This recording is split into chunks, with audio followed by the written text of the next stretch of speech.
Good evening, everyone, and thank you so much for joining us on Sharky Waters Wednesday Night Dive. I'm your host, Dom, and keeping us in line and on time, as always, is Eric the Clock Doctor. Behind the scenes with him back there is Jacqueline, our creative director. And as always, we have our producer and co-host, Tor. Everyone in the chat rooms, thanks for joining us.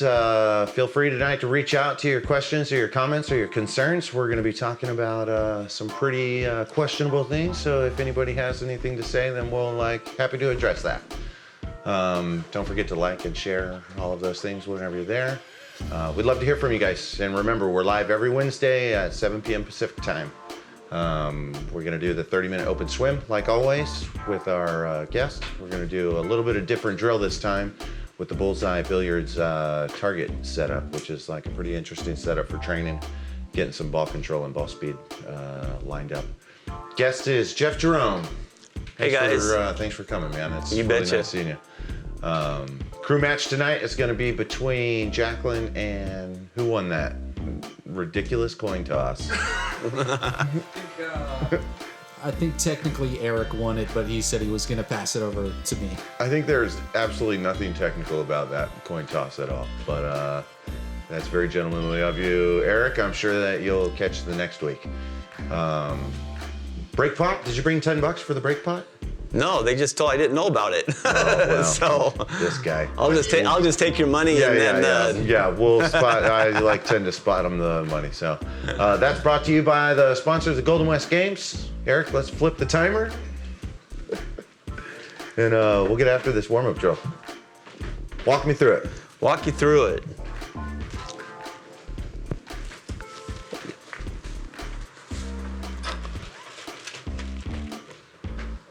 So what we have is Bullseye Billiards, okay? And basically what we're doing is we're shooting at targets that are on the table, and we're using the little book here that's gonna... Can I show them that on the Yeah. That little book has got 278 shots in it, and we'll just pick a shot and shoot at a target, and we'll go from there. How do they find 278? Where's that number come from? You know, back in the day... 300's too many? Well, 280's too much? Right? So back in the day, Kim Davenport, professional pool player, he had a game like this. It was called Target Pool. Thank you. The warehouse burnt down, after a while, and they ended up losing all their inventory. You're kidding. No. Where was that at? I'm not sure where the warehouse was, but when it burnt down, they went out of business. These guys came up with this, Bullseye Billiards. They pretty much mimicked the 100 shots that they had out of Target Pool, and then added a bunch more. And then variants and then, of those. Yeah. Well, they're the same shots, but then they added a bunch more. Okay. So you've got a whole bunch of options.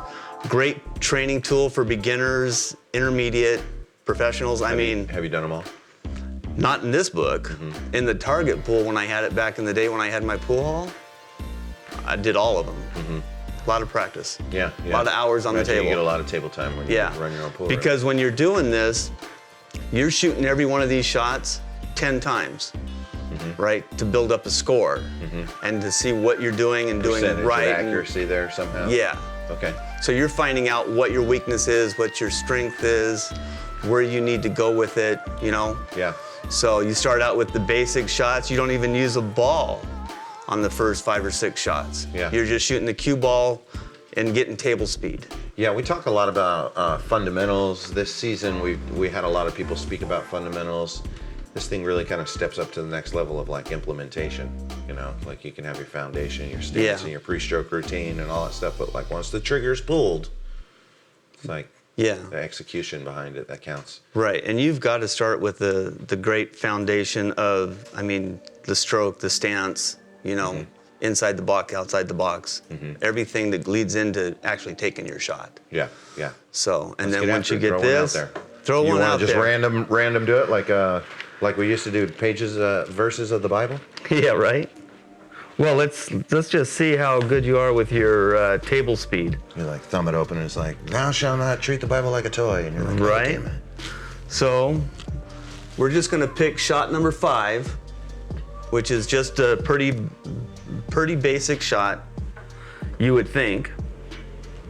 And we're gonna use the half target on this one.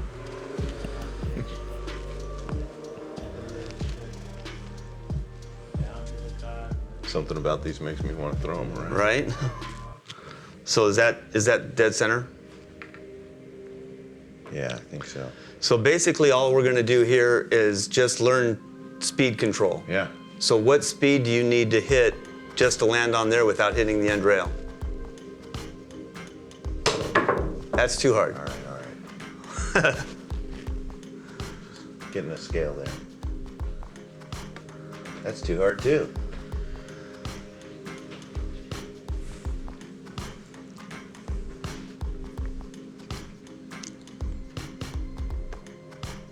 That's too hard. See, for something that looks like it's really simple to do, just hit the ball down at the end of the table. Still too hard. So let me give you a trick for when you want to hit a ball soft. So bend over like you're going to shoot. Okay. Okay. So we know our normal backswing when we're going to hit a ball is from the cue ball back, hit forward, right? When you're going to hit a ball soft, you only want to draw it back an inch. That way you're not trying to guide. See how much easier that is? Yeah. Yeah. That's You're not and then you don't It get. didn't. Yeah, it's funny. I got in the red ring for the first time. It didn't feel accurate at all. But I think But it's it because I'm takes not time used to get that. used Yeah, to, of right? course. So what happens is when you're taking that big backswing and you're trying to hit the ball soft, Your you end up inertia. trying to steer it and then trying to control it instead of just tapping it. Okay, that makes sense too.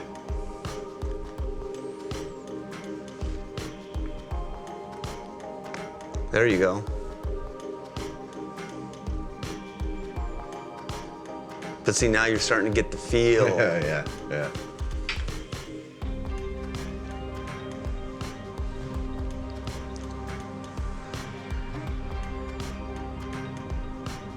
Oh, too hard. That one felt good though. Felt good. Yeah. But you just missed your shape by, 6 inches. Too short. All right, one Not more try. as easy as it Yeah, looks. let me try one more. What other kind of ones? Now, if this is like like shot number 4. Do they get harder and harder as they go on? Oh yeah. Yeah. And so Yeah, and the good thing about this is hard enough. and as he it is. showed this on the diagram when he showed it on the computer, is this actually shows you where to hit the cue ball and how hard to hit the cue ball. Okay. I didn't even look at that. Yeah, so it's actually Okay, so telling you. it's telling you. So it's just top. Well, that one. This one's top with the.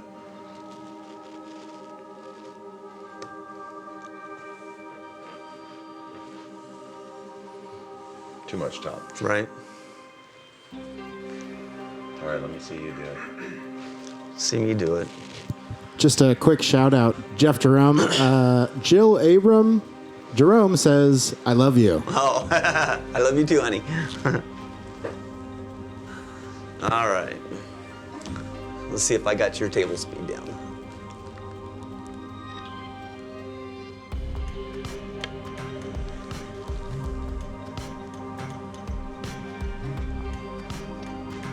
Is it on? Yeah, it's in there. It's on. It's on. But it was. I'll give you another try. Get All right. deeper in there. That's awesome. Good shot.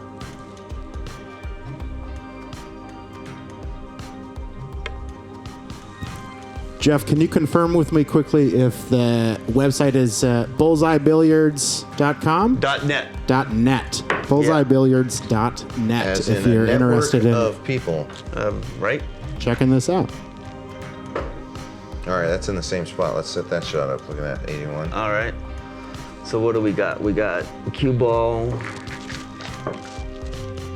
1 diamond in, 3 diamonds up, and this ball at 1.5 diamonds and a diamond in. Okay. And then it says you put a little bottom on it. You hit about 5/8 shot with the full speed. Well, with your table with this new felt, you're probably going to be able to hit that a lot easier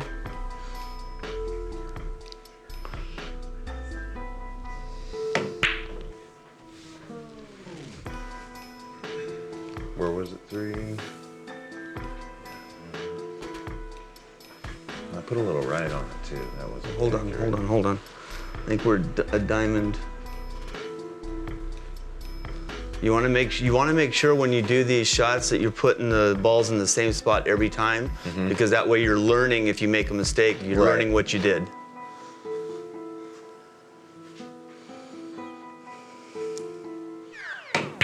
Well, I think what this drill aid, if that's what we can call it, does, is it can highlight how big a difference a millimeter can be. Oh, definitely. You know, in how your setup is, how you play. Scoot it in that way a little bit. There you go. It's a game of beyond millimeters, you know? I always tell people when I'm building the pool tables that it's like a measurement of gives a shits. There's like micro gives a shits and nano gives a shits. Right. You know, huge gives a shits too. And like the person's perception is like a measurement of that.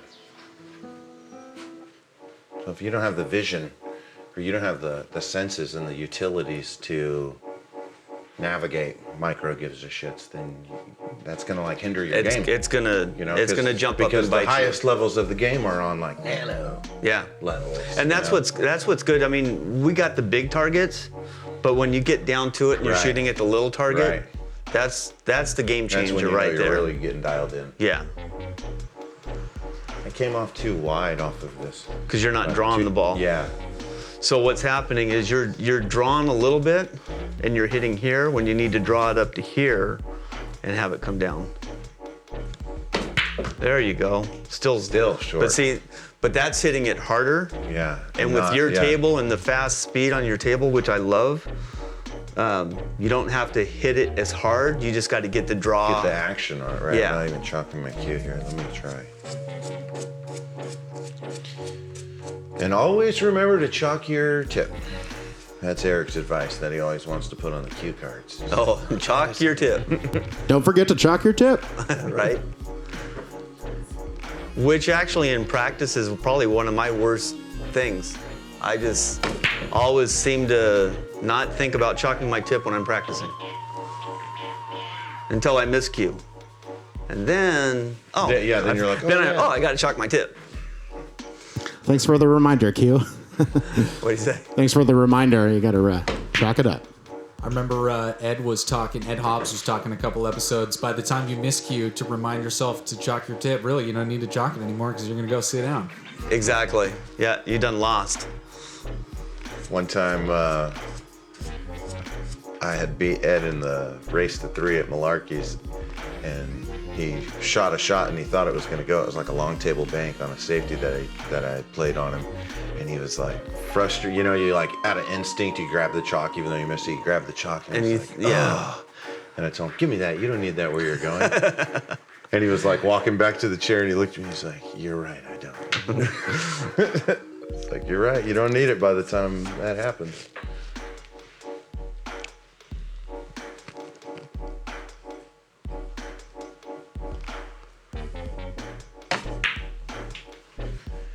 Getting there. Yeah, it's interesting. I'm like, I'm in between too much power and not enough stroke, and not enough stroke and too much power. And that's why this is so effective. You want to give that one? Because if you shoot this shot like 10 times, you're gonna get the feel of how you have to hit it all the time, right? Yeah, of course. So it's just a matter of time that you got, okay, now I know what I need to do.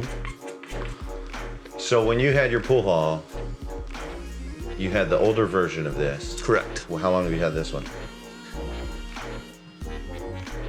Since February. Are you working your way through the book? Actually, I'm not getting to it as much as I want to, just because I don't have the table at the house anymore. Of course. You know, if I had the table at the house, I'd be doing it every day, but it's kind of hard to take to the bar and set up. Mm-hmm. Well, you know, you're always welcome here at the Sharky Waters table. Although the news is this table's going to be gone. We're going to get a new one next season.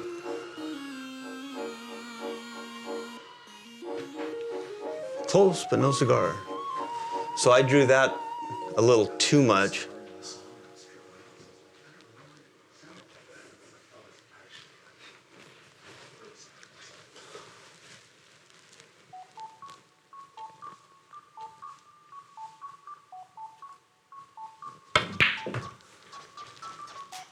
How'd you enjoy the working, owning the pool hall? Oh God, I love it.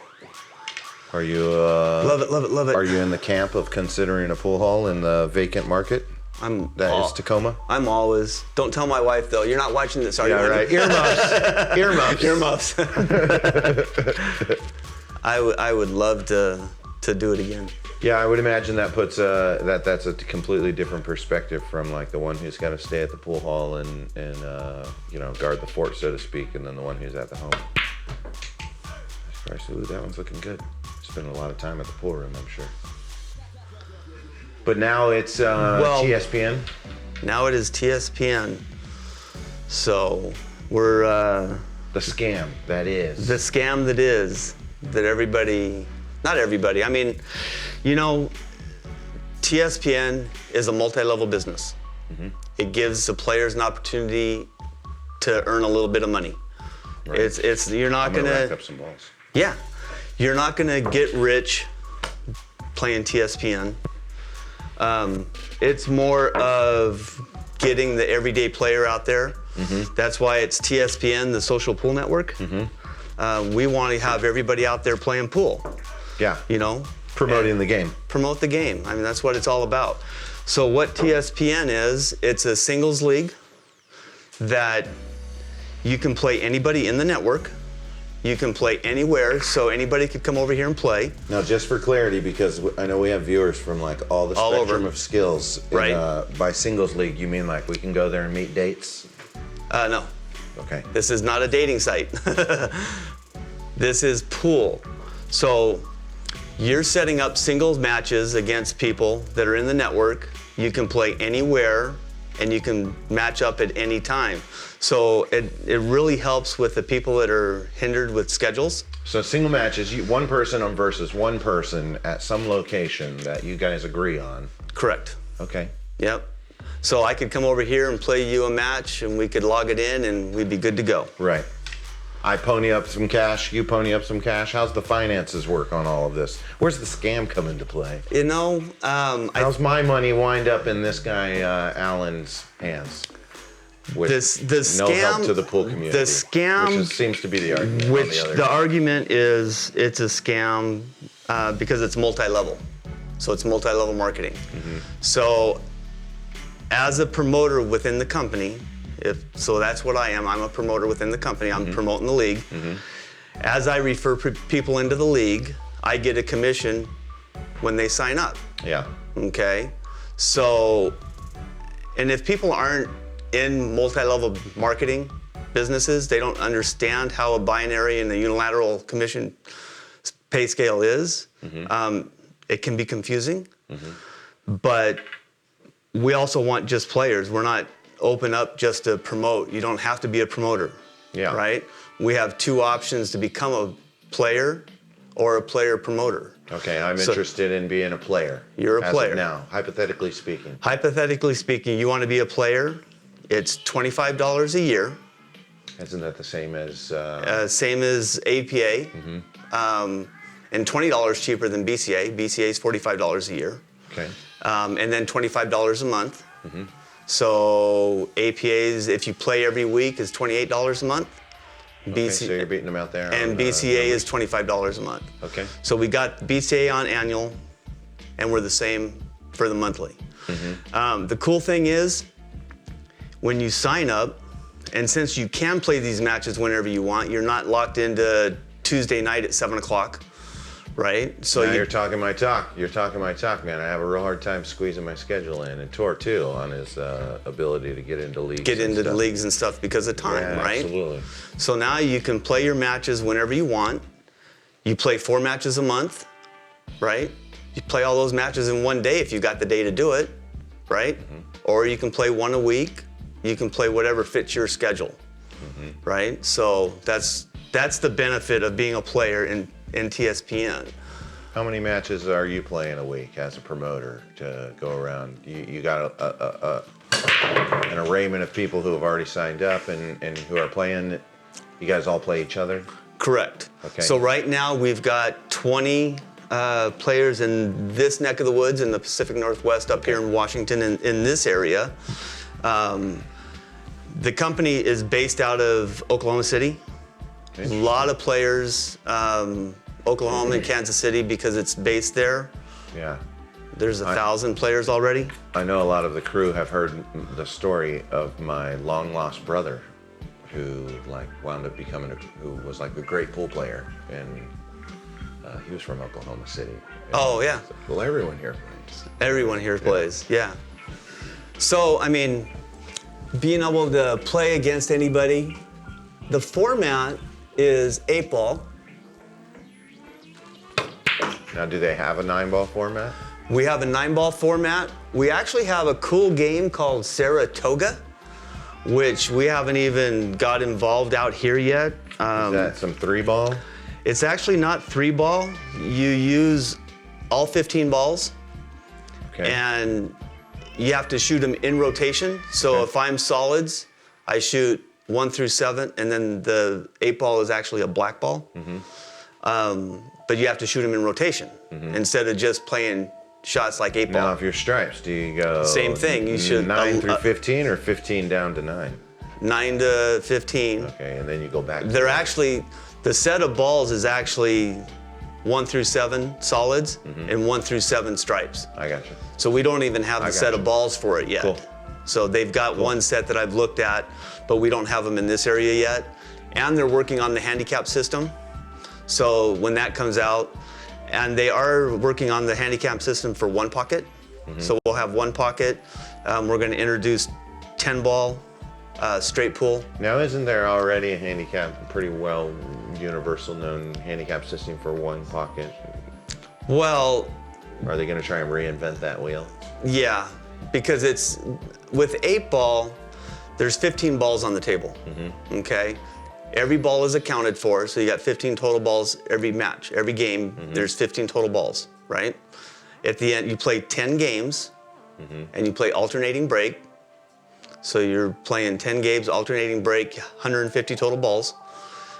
If you pocket 87 balls in that 10 games, you're going to have an 8.7 average. Okay. So it's kind of based like a batting average. Yeah. So the yeah, more no, you I- play, so- that average is going to even out to where Absolutely. your ability is. Yeah, that's actually pretty clever. I wonder if the people who are anti-TSPN are aware of the attempts at the sports evolution that they're trying to do, because I think that that's some of the stuff that may need to be present to unify it, to get us into the realms of, like, say, the Olympics, you know? So, Yeah. you And know, Fargo, Q sports are all different. right? kinds. And the Fargo rating's great. You know, I like how the Fargo rating is. Yeah, the math behind that is pretty fantastic. Yeah. So we're actually working on the formatting and the averaging of all these different games. Now, when you say we, how involved are you? I mean, let's forgive me, but let's call it a pyramid. And if I'm down here on the bottom, where are you? Are you like in the middle? You in the top? These people are coming at you like you're the guy sitting on the top. Yeah, right. From my opinion, you know, fractional reserve banking, for example, is, you know, a pyramid scam of its own sorts. But I don't see anybody like taking their time to hop onto the Pacific Northwest Billiards Facebook pages and like bring that arms to the banking cartels, or Right. or a million other different examples of like blatant, complex attempts to separate people from their money. you Well, know? here's the thing, and the big misconception is people like to say it's a pyramid scheme. If you actually look at what a pyramid scheme is, it would be, hey Dom, I want you to jump into this business with me and give me $400, okay? But you're not gonna get anything for it. I just want you to give me $400 and join my team. Yeah. We call Okay. that running numbers where I come from. Yeah, so you're not getting anything for your money. Yeah, but we're gonna go run more people, right? Yep. Yeah. So I've always understood it to be the technical definition would be a pyramid scam is like money being exchanged and no product being exchanged behind it. Exactly. And these people who are arguing that TSPN is some kind of scam at nature, I find it hard in the analogy of like immediately to compare them to the people that they're contributing their money to on the other leagues. That it's like the product is your experience with your friends. The product is your engagement with the pool table with your friends and the illusion of a competitor while you play yourself in the love of the game. Right. I can get behind that. It's a pillar of like what we're doing here at Sharky Water. So like be all inclusive of like if you're a pool player, then you're part of our family. So it's like an obvious choice to have you on. Some people were like, I don't know, man, that's like going to be some pretty questionable stuff. I'm like, you know. Well, the people out there that don't understand pushing content that right. is like that, then I think that we're probably not utilizing our platform that we're like making here to its best right advantage. And multi-level businesses, if you look at multi-level businesses as a whole, we're looking at by the end of 2020, half the United States is going to be in some form of multi-level business. Yeah, my first experience with multi-level marketing was with a company called ACL. Are you familiar with that? It's an electrical company that deregulated when they,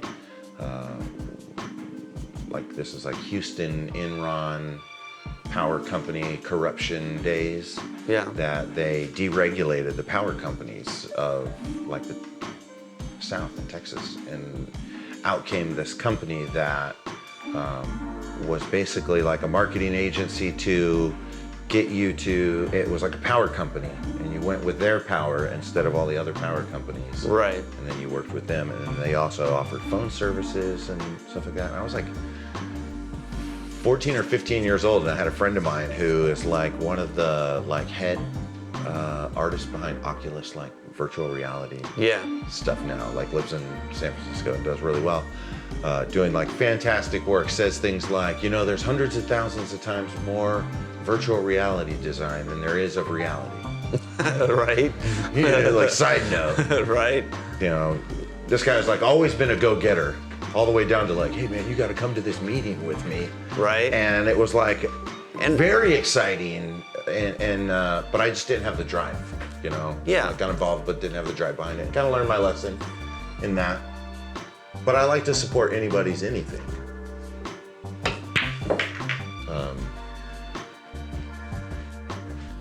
Well, network marketing is just that. It's networking, and it's work. It's network. Mm-hmm. You know, you're gonna get out of network marketing what you put into network marketing. Yeah. If you're working your tail off, you can make some money. I mean, that's all fine and good. That's what we're trying to do. Is we're trying to generate these players that want to become promoters and make a little side money, right? Well, don't you like getting paid to play pool? It's never happened to me once. Right? So now if you become a TSPN player. Oh, this is where he closes the deal. No. So what we want to do is we want to get more people involved, right? So if a player comes in and refers 4 players, now that $25 that they pay every month, they don't have to pay it. That's how we want to do this. We want to give back to the players. So you refer this to 4 people, you don't pay your $25 a month anymore. Yeah. So, and then as a promoter, and you're helping build the league, you do the same thing. But now when you refer those players, you're making a little bit of commission. So you're making a little bit of money for helping build a league. Now, I know all the other leagues out there, and I'm not going to mention them by name, but there's no other league. I mean, how many leagues do people play in that they refer their friends to come play, but they don't get anything out of it except for, hey, come play in the league. All right. I'll respond to that, but before, Tor, are you in jeopardy of losing what you were going to say? I just wanted to piggyback on the same point. My mom is an employee of a multi-level marketing company and has been for several years. I remember when she first got into it, I was like also skeptical and noticing the potential things it had in common with other pyramid scams. And what she continued to point out to me is like, at the end of the day, I'm doing what any other employee of any other company would be doing, except I'm, as a part of like the structure of multi-level marketing, I'm increasing my social circle while increasing my income. And ultimately, the product that she was selling and working with was something she was regularly using and enjoying to her own benefit. And I just think that the only thing that makes people uncomfortable about multi-level marketing is the fact that maybe like the books are open, because they're not really doing much different than any other like franchise type company. You Right. just don't have that transparency with, say, like a McDonald's or a Subway. Maybe a bad example. But you don't get to look at what their books look like and who's making the most money and whatever. Right. And so it's just kind of like ignorance is bliss a little bit. Whereas with the MLM, all of a sudden you have all the information and you understand that you're incentivized. And again, back to this analogy of MLM pool company, ultimately, like exactly like Dom said, people are enjoying the game. You're incentivized to play better so you can earn more money. You're incentivized to get more people involved in the sport. And with the transparency of who gets what money and where it's coming from, I'm really struggling to see a downside here. Right? No, I feel you. But like I posted today, haters will be haters. Well, I think I think when I hear Tor say, you know, using the proper dialogue behind it and referring to it as an MLM business model and those type of things, that's a lot different than calling it a pyramid scam and people being like, oh yeah, I know what you're talking about. Like pyramid scam in itself, and any scam in nature, in anything right now in the society that we have, and part of our Sharky Waters pillar is to create some content that isn't, you know, so based on outrage. And it's like these, Right. And I don't know these people personally. I look forward to meeting them. I look forward to like getting to know their perspectives and their sides. I'm like fans of all of their pool games and all of that stuff, and a fan of anybody who's a pool player. But at the end of the day, we're talking about everyone having a good time. The transparency of finances, which is like also something that is like a nature of pool. You know, gambling, we literally like put our dollar bills up on the table. up on the rail. That stuff is it can't be. Now, I digress. I say if this guy comes and scams everybody's money, I'm not going to promise to eat your sweater or anything. Right. But I think that there's room. I think there's a lot of room for some patience to see how it pans out on anything that somebody's trying to like nurture and grow for the pool community. Right. I don't think we're in such a position, and some of the people objecting to the TSP and stuff that I'm witnessing online are like people who are known to be pillars of like promotion of pool. And the growth of it, and I think to be bashing anybody's attempts to try and grow anything in the community is something that's worth like double checking in with. You know? Right. Shout out in the chat room to Lyle Cornish.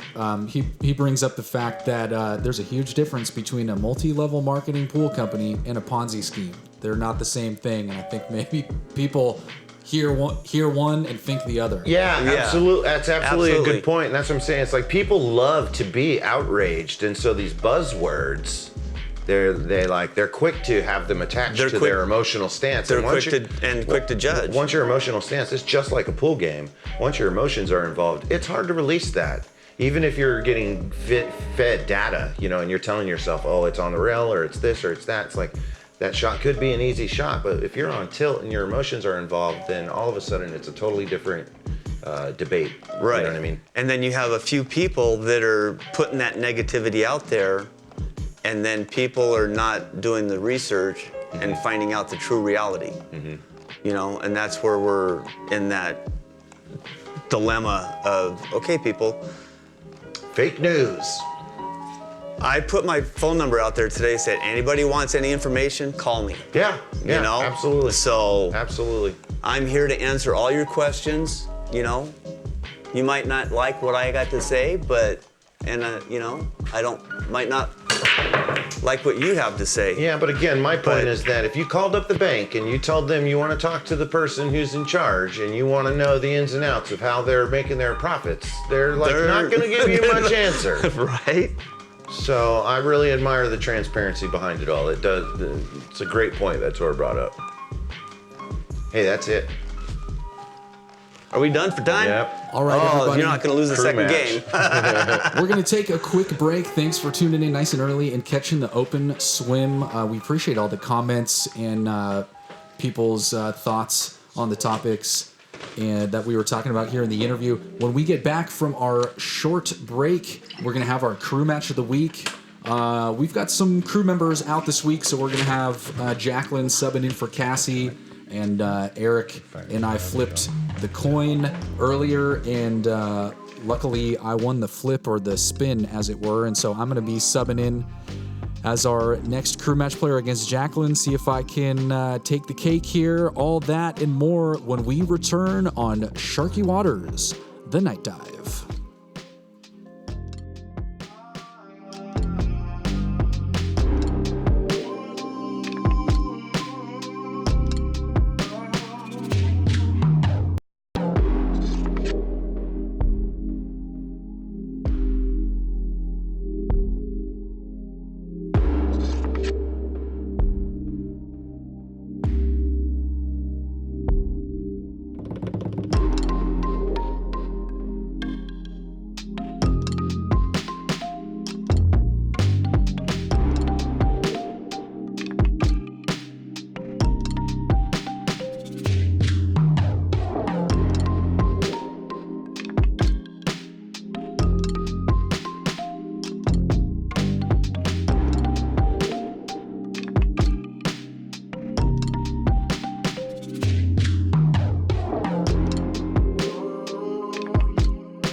All right, everybody, this is Dom in the commentator booth.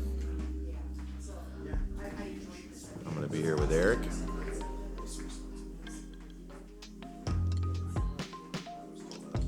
I was told I was in the wrong spot in the commentator booth, so I had to step to switch the- over, and then my microphone wasn't on.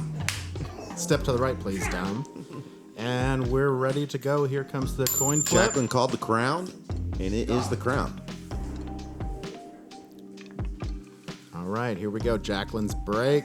She's been Ooh, a fancy little eager shot to that play I today. missed. She's played a bunch of games pre-show, and I don't know. Are we doing a wager here? I got a wager on this thing. I think I'm going to go with Jacqueline. I don't want Tor to hear that too loud, but All right, I'll take my man behind the scenes tour here. Yeah.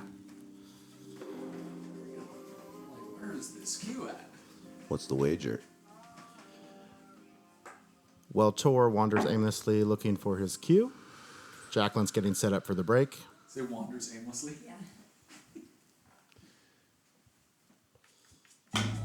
With the snap. Good little spread the 8-ball, almost. Yeah, it was a nice spread, and the cue ball went one rail around, kind of put itself in the center of that spread out right there. It's an interesting break.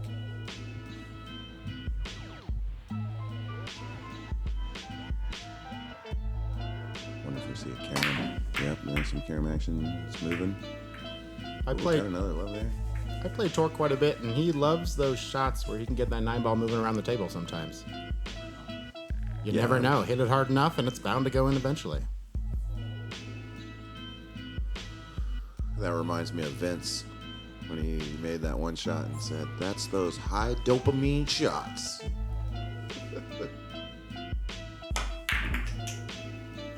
Ooh, nice little triple combo, basically, to get that 8-ball in, and a decent leave on the 1.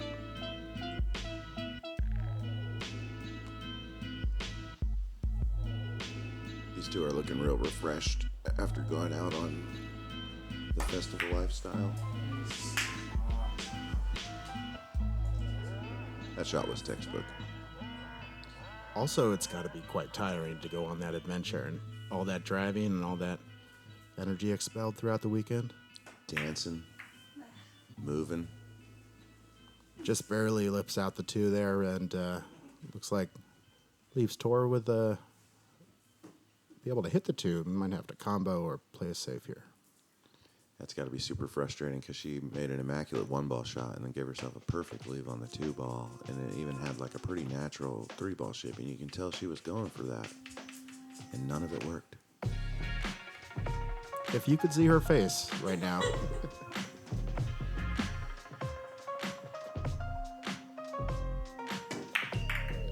You'll notice Tor's got new shoes on. I don't know the brand of those, but they definitely have a little extra heel kick to them. Yeah, we'll switch over here. Tor, give us a foot slap. All right. Solid.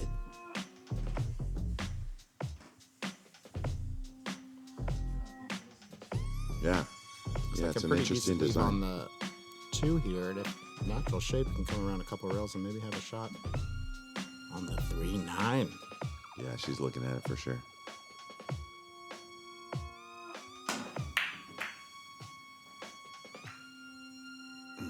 Just missed. I believe I may have sharked her on that one. Yeah, she didn't leave Tor too much though.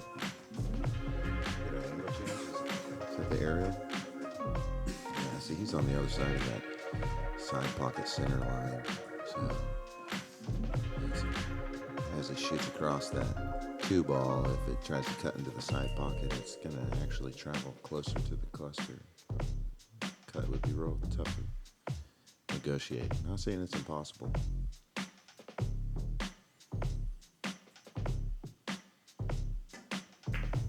Nailed it. Thin cut, Nailed it.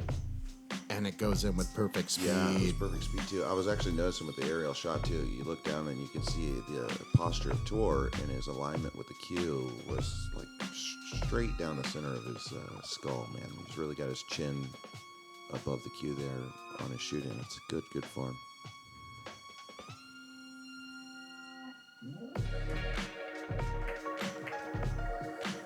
Again, gets that 9-ball moving towards the pocket. He loves that. I wonder if he was trying to get I think he was behind trying to it. get around it. Yeah, it looked like it. That's part of the game, though, you know. A little bit of element of psychological sharking. You never know. Someone may shoot a shot like that, and if they don't give a lot of expression, which Tor certainly doesn't while he plays, his facial expressions are very cutthroat, that you may think that they were trying to go for something that they weren't, and it can allow you to feel nervous or even rushed about the game if you feel like he's going for that 3-ball, that 3-9 combo. Then maybe you go for it. You know, try and beat him to it. It can absolutely get in your head that way. I've had it happen to me, and I've had it happen to someone else. Yeah, we've all been rats chasing the cheese, man. It's an embarrassing race to lose, but it's such a good one to win that it's hard not to get caught up in that race when that 9-ball's hanging like that. Love that queso. Well, how are we gonna get the cheese without waking up the pussycat?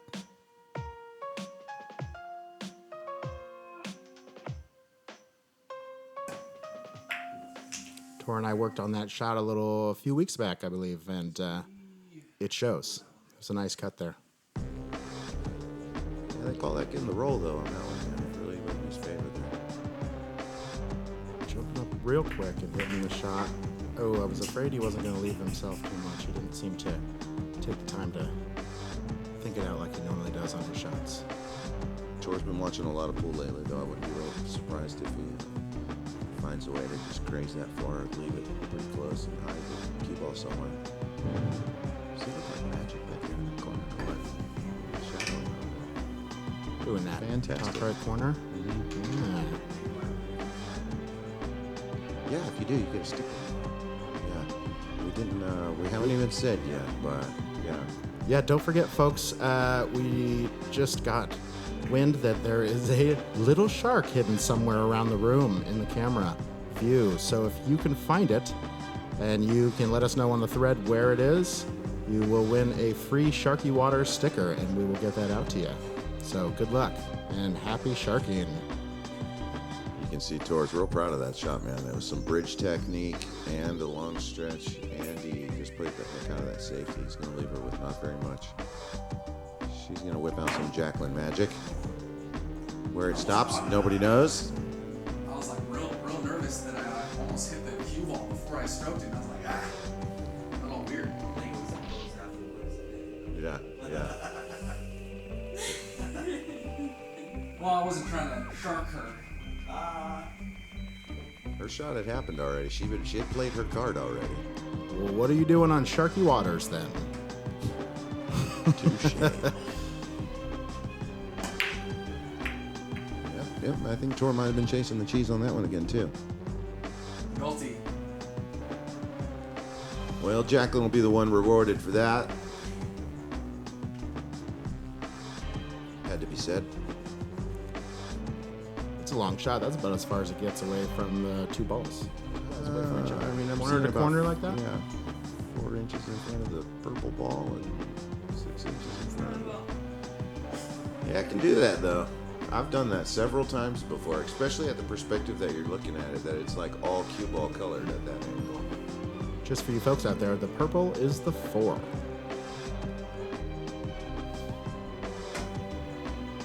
And for Jacqueline, the cue ball is the one with no numbers on it. Just a bunch of dots. No, I have done that. Actually, a funny story. When I was a small child, the very first pool table that I ever got to play on was a pool table at a place where my uncle used to work. We called it the Bay House. And we did a lot of work for a wealthy man who owned real estate. And I used to jump in between the swimming pool and the pool table all day. I was like 9 years old. And my uncle had this other man who labored with him. Hear me? No? Hold on, we're having some technical sound difficulties. We got to get Tor off of the table here. That's a hell of a shark move, actually.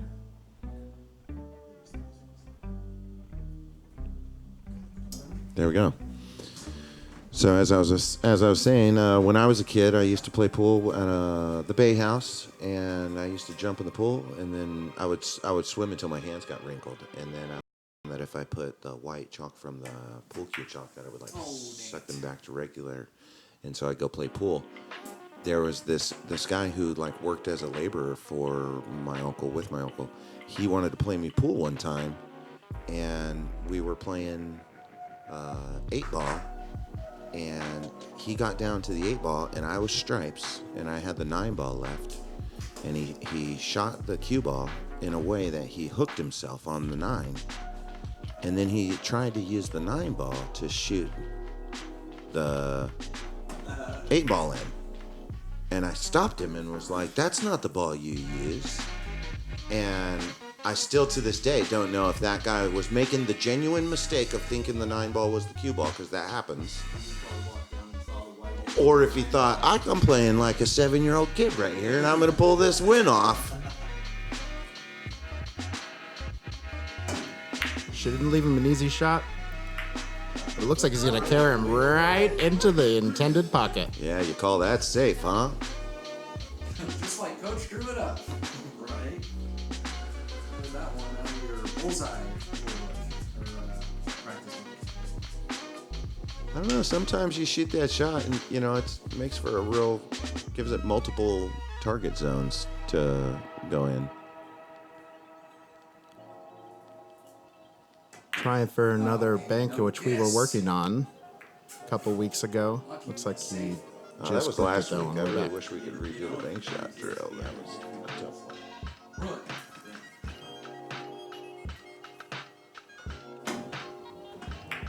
one. Ooh, that's not good. It's a ball in hand for going around and hitting the 9 first, so Tor can put it wherever he'd like. And just a reminder to everybody that if Tor scratches, there is a rule that you owe 10 push-ups if you scratch with ball in hand. Potentially my favorite rule. Still hasn't ever happened on air yet. You guys are pretty fortunate, maybe unfortunate. Depends on who you are. It's pretty Unfortunate. comical. It's amazing. It's definitely happened off air.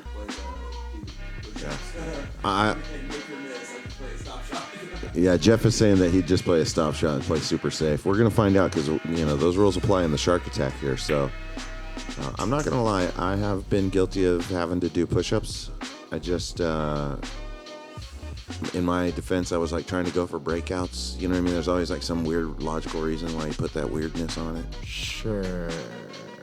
Nice shot, Tor. Good shooting. Great game by Tor there. Tor wins it. Well, it looks like by technicality, I don't owe you a damn thing because we never said what the wager was. So, Just a friendly fist bump. It's like that Herman comic.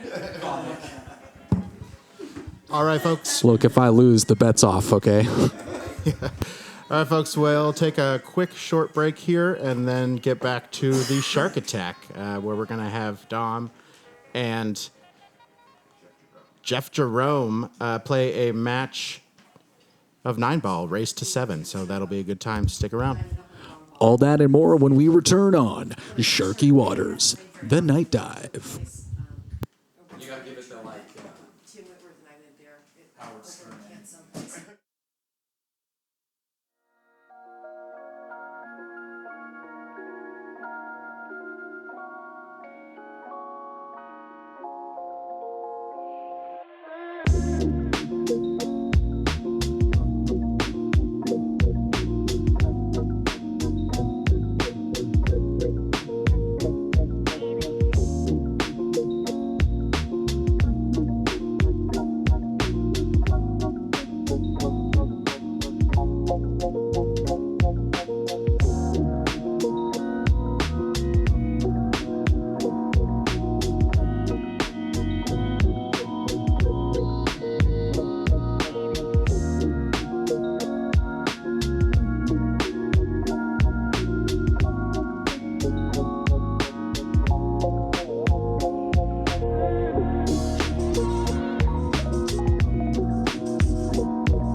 All right, everybody, welcome back to Sharky Waters. Now is the time for our main event, the Shark Attack. Our host Dom versus our special guest Jeff. They're gonna lag to see who breaks first. Our Shark Attack tonight, as it has been all season long. This is a 9-ball race to 7 wins, lagging for the break. In 9-ball, you got to have a legal hit. That means hitting the lowest ball first. You have to hit a cushion with either the cue ball or the object ball, after that first contact for it to be a legal shot. The three foul rule is in effect, so players keep in mind after 2 fouls, you got to let your opponent know how many fouls they have, and if you foul a third time, you will concede that game. Luck counts. Got to call your shots here, but we do shoot every ball on the shot or on the show. On the shark attack is what I was trying to say.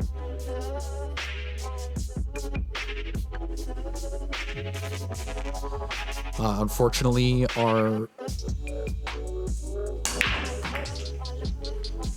our pro commentator Cassie is not with us tonight, so I'm joined in the booth again by Eric, the Clock Doctor. Eric, how you doing today? I'm doing great. I already enjoyed one match between you and the lovely Jacqueline, and that was fun, and now we're going to get to see a bunch more, so I'm excited. Awesome.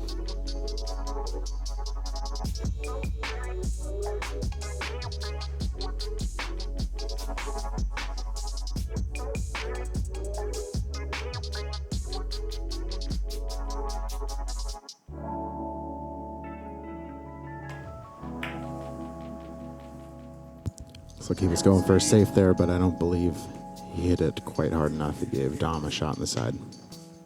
Or corner.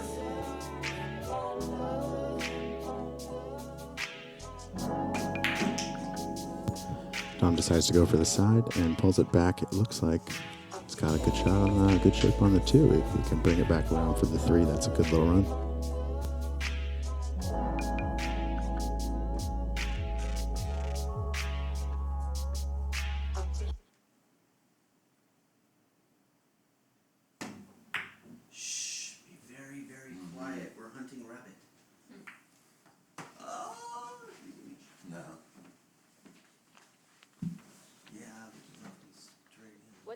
What's the next one?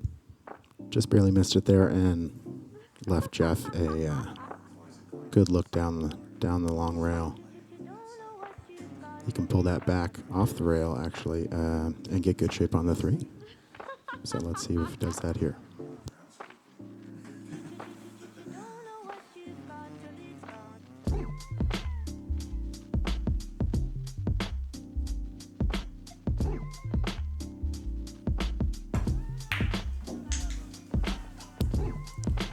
Great shot there on the 2 and good speed if he has it clear through to the side.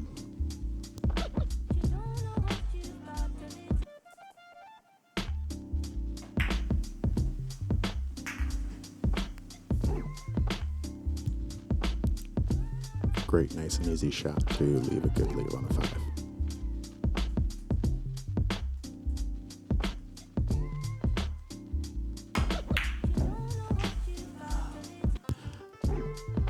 Cheated the pocket a little bit, almost rattled there, but fell. And he's got a kick now off the end rail. Come back for the 6.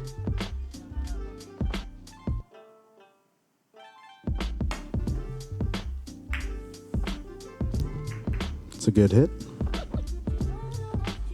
Leaves Dom a shot here, though. Let's see what he can do to clean up a little bit of this table.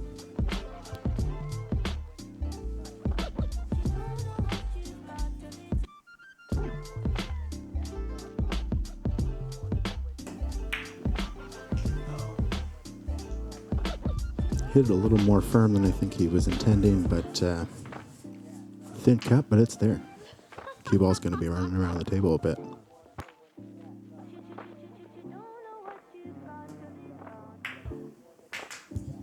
Good clean cut. Ooh, it's just going to nestle up on the 8. I don't think it's quite touching, but this is interesting. Let's see what he's looking at here. Most likely a safe.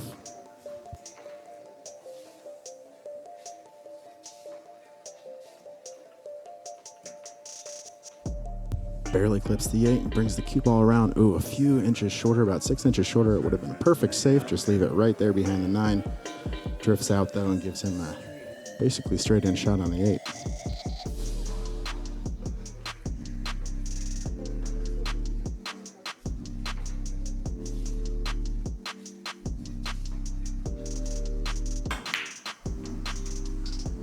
rattles out, but it looks like it's going down the rail to the other corner. And hey, that's why we say luck counts.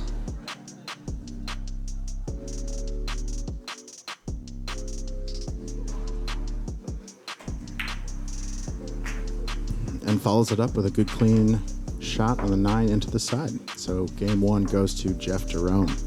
Got a race to 7 started here, 1-0. Jeff, you are up here for the next break. We'll see what he does. It's always interesting to watch each player's breaking styles. So let's pay attention and see what he's got going. Did you notice last time, Tor? What I noticed, which I really enjoyed about that last game, is where so many players on this show, those first couple corner cuts that are dealing with the pro cut pockets and everything, and Jeff just says, no, pocket cheated or not, that ball's going to drop. This is my game. Yeah, you make that decision and then it happens. I like that.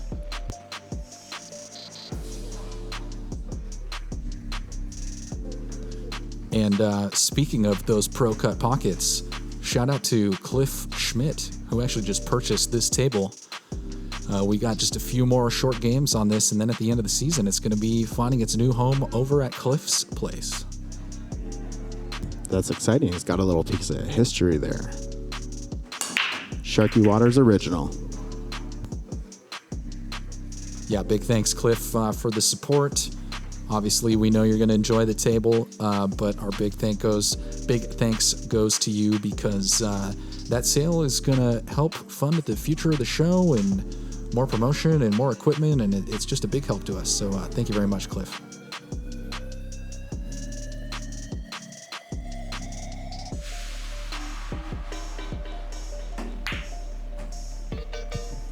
All right, Jeff broke dry here, gave Dom a shot on the 1 straight in, and he took it and has decent shape on the 2. Puts a little right English on the cue ball. Unfortunately, it drifts into the side pocket, and Jeff now has ball in hand. He has been informed of the push-up rule. If you scratch, stop shot every time. Play it safe. Hey, everyone could stand to do a few more push-ups. Nothing wrong with that, especially on camera. This is the danger part. Getting on the 5 ball is the danger part.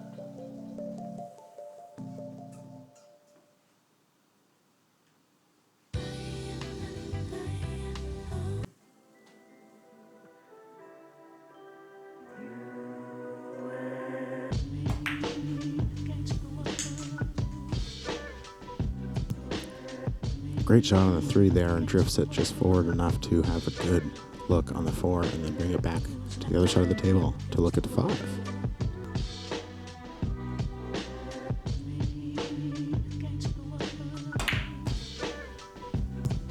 Good solid clean shot. I think he came around a little bit. He might be, you can see the 5, but he might not have the shape that he was hoping for. I think he might be jumping it. I don't know. We'll see what happens here.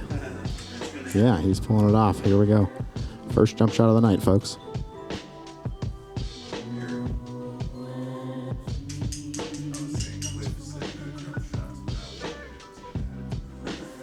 Jump shots always happen on Sharky Waters. Patent pending.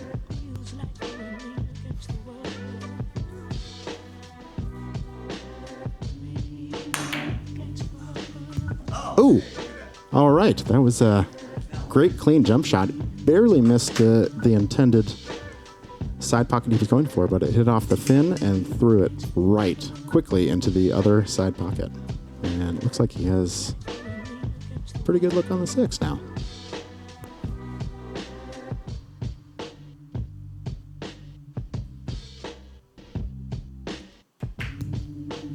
Tough to get a look on the...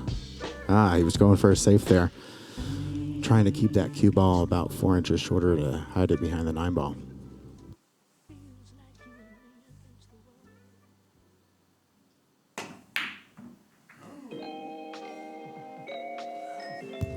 Dom puts an interesting English on there to try to play it for the next leave, and unfortunately hit the fins and just barely came out, leaving Jeff a Good shot, but I think he's going to have to come all the way around the table, maybe.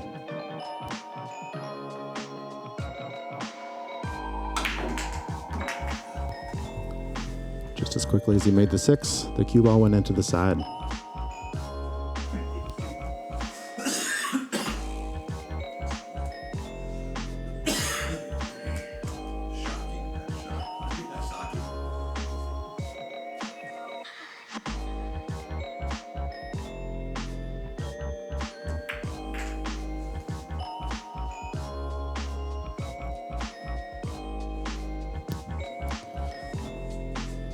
Takes a nice one on the 7 and pulls it back all the way halfway across the table to leave it on the 8 there. Drifted out.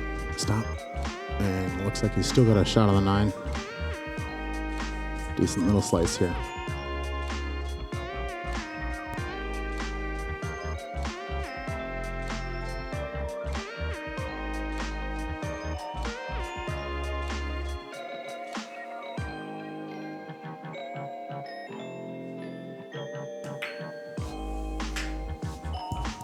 Nice cut there on the 9 to give Dom a win there. Bring the match back 1-1. All right, a little back and forth has started. Let's see if it continues. I have a feeling we're going to have a very good match here tonight. Dom's break, of course, is the patent pending, which I was referring to earlier, break where in this rack, I believe the 8 ball is on the right side, so the 8 ball should go into the top right corner pocket on the break.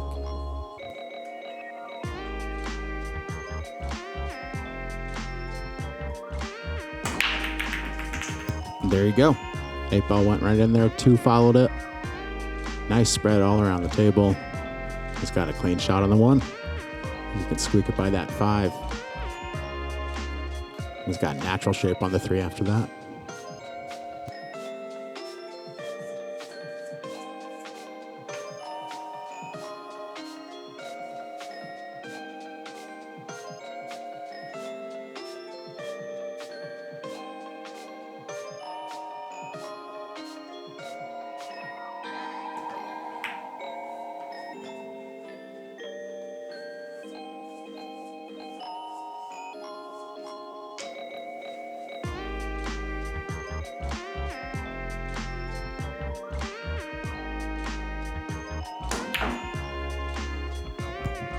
A lot of action on that to pull it back off the rail and giving him a good leave on the 4.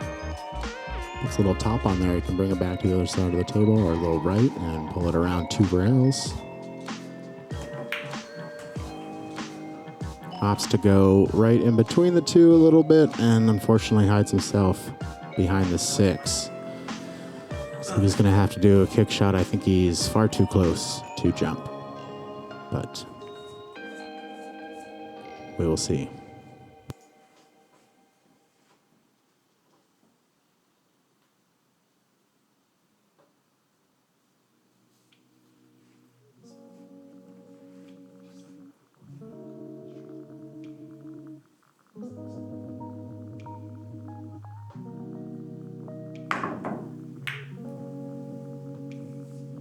Goes 2 rails to kick on the 5 for a legal shot, but hides it behind the 6.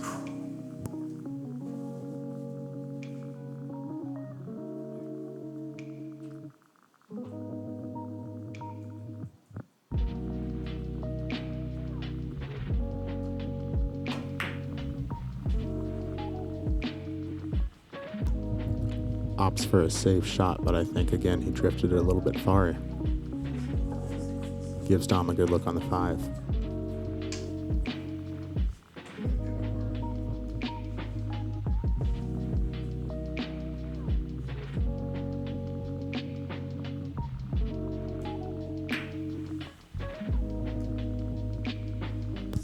Just a little bit off there, but doesn't leave much for Jeff.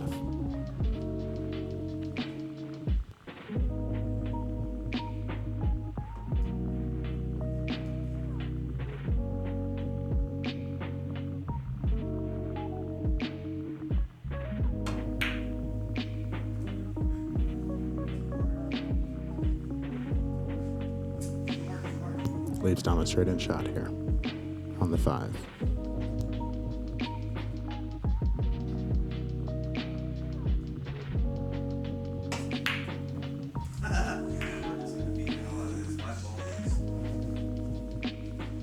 Nobody seems to want to put this 5 down. I think it's been played with enough. We should put it out of its misery.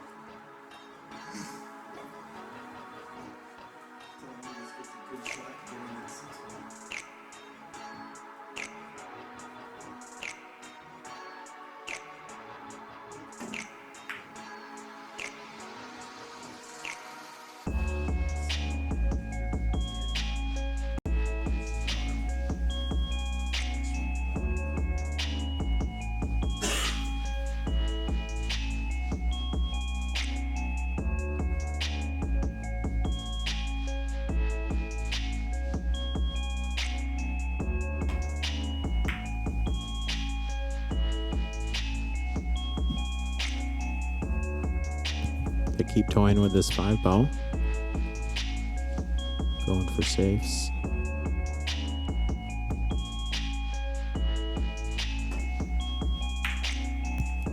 Eventually one of these two is going to, or if What you a just knock the finish. 9 in. All right, and that cuts that game. 2-1 match. Dom is up 2-1. Could hear after the third or fourth missed attempt on that 5 ball, both players expressing their frustrations about what they thought were some simple shots. And then Dom goes and makes the most difficult shot possible and combos the 9 halfway across the table. All here on Sharky Waters, ladies and gentlemen.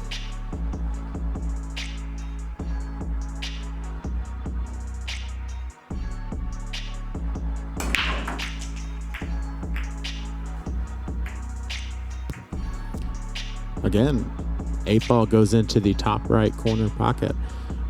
If you pay attention closely and you notice when Jeff racks, he racks the same way every time and the ball's in a specific order. And I believe what he's doing is alternating the numbers from back to front of the break to make sure that they go in opposite directions and give a hardest leave on a break.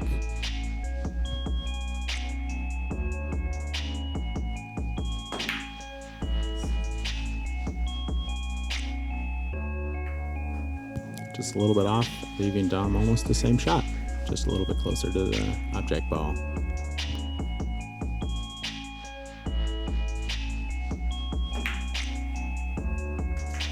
Great cut there, with a good leave on the 2.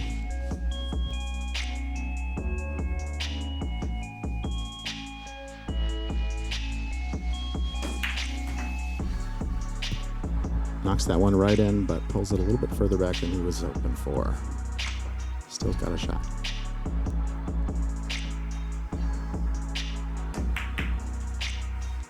There we go. He used that 7 ball as a stop so that he could have a nice leave to have that 4 all the way down the rail, and he'd accomplish that. That was an impressive shot.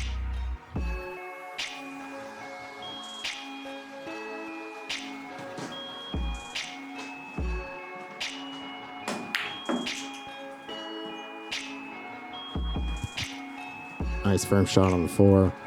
Makes it all the way down and has a look on the 5. But it doesn't seem to go directly anywhere, so let's see what he's got in store for this.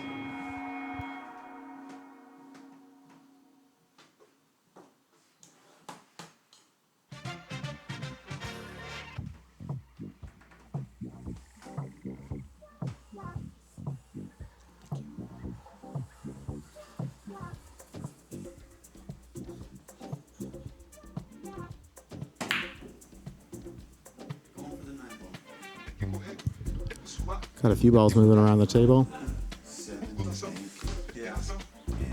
He's trying to 7 to bake. Maybe the 5 might carry him off the tail end of the table and go into the opposite corner. Okay, I see that there. If you look back, he had a few different things in mind when he was hitting that shot.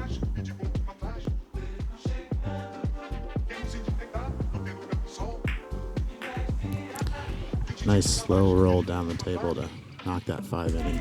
Leave a 12 on the 6.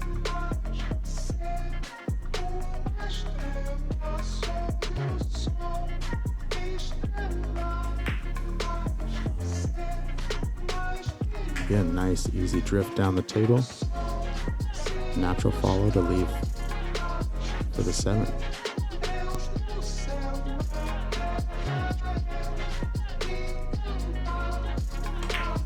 Had to hit this one a little bit firmer to get it off the rail, and leaves it almost just past dead straight on the 9.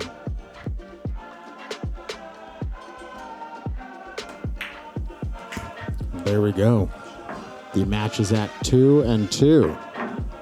I had a feeling this was going to be a good one, back and forth, and it is so far. So Jeff's up here to break. Dom's racking it up for him. Nice even speed by both guys here tonight. Love seeing a good match.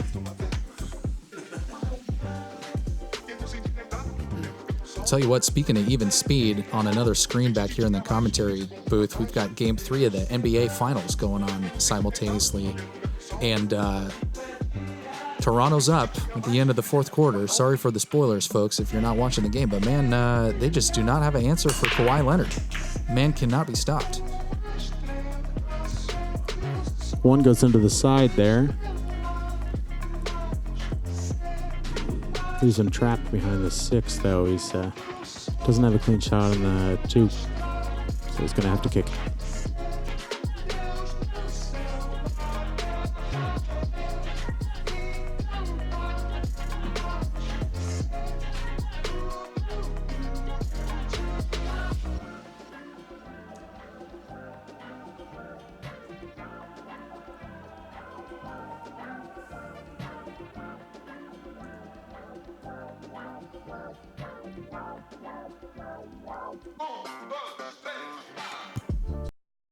Just barely. That was a very nice shot. Man, he had millimeters to deal with to get by that 6. Looks like he tucked it behind the 2, and I think he has the ability to see it still. He does, and he plays a safe shot right back and hides it.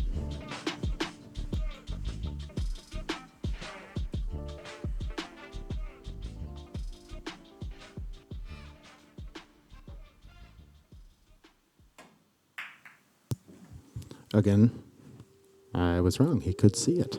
This guy is Magic Man on the table here, drifting right by other balls. It's impressive. Finally, the first clean look at the 2 for a while. Looks like he's lining up a combo.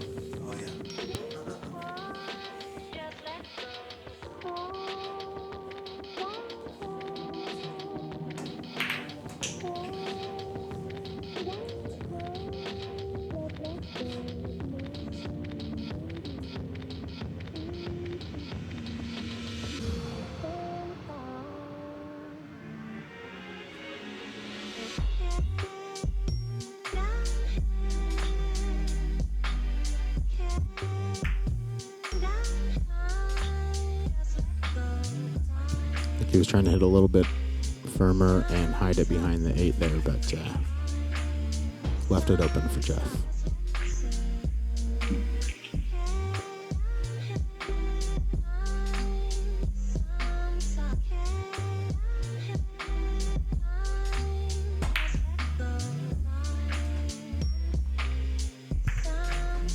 Had the cue ball where he wanted for a good leave on the 3, but just barely misses the 2. Tom's got a good clean look here, though.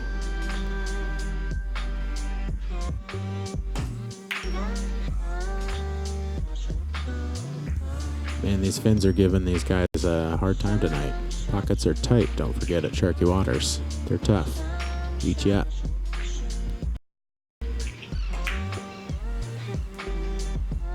Beautiful little bank shot there to the side.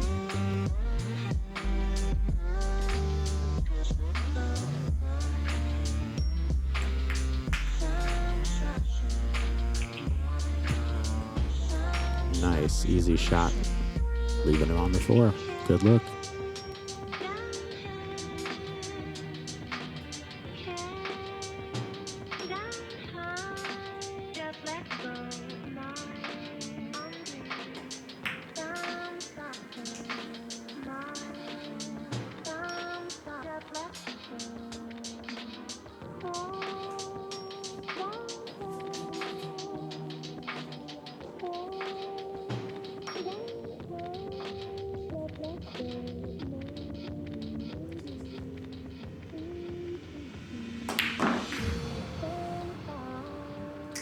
Nice little 5 in the side pocket there.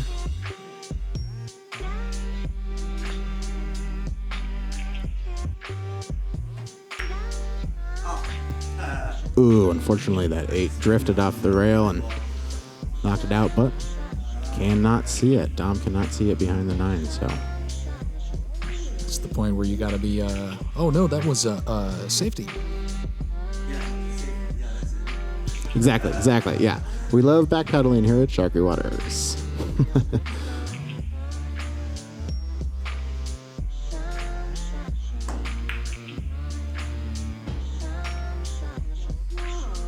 Very beautiful kick shot. That 8 almost made it down into the corner, which would have left him perfect on the 9 as well. So that was very impressive.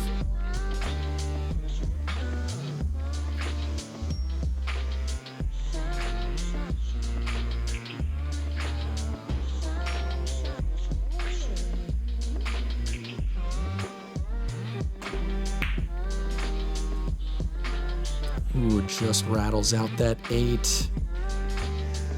Making easy work there for that 8.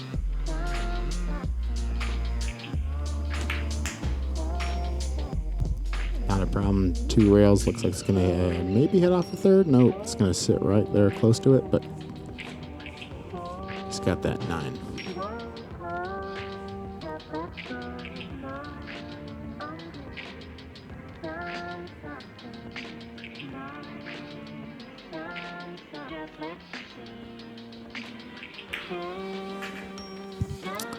Well done. These two don't miss a 9 ball. Doesn't seem very often.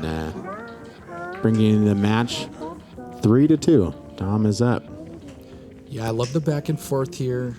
Could make for a long match, but it's definitely going to be an exciting one.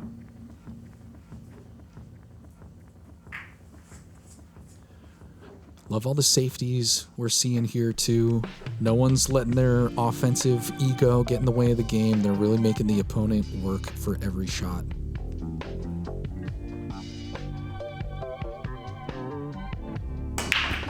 Absolutely, you can tell these two respect each other's game. Again, breaking 1 goes right into the top right corner pocket. Patent pending is in the mail.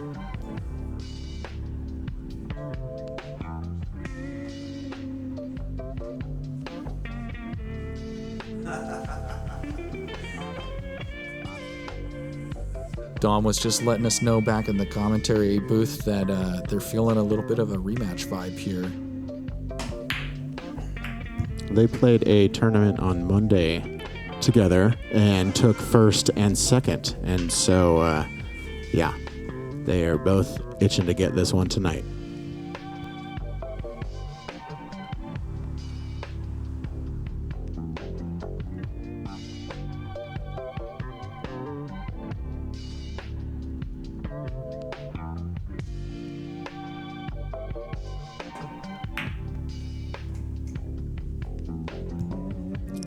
Great shot on the 1, just follows it.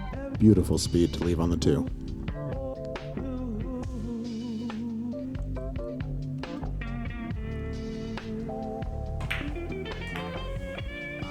No problem on that 2, and beautiful for the 3 here. Ooh, it looks like it might be a little too straight. He was hoping for a little angle to pull it out to get to the 4, but he's going to have to change his mind and do something else here.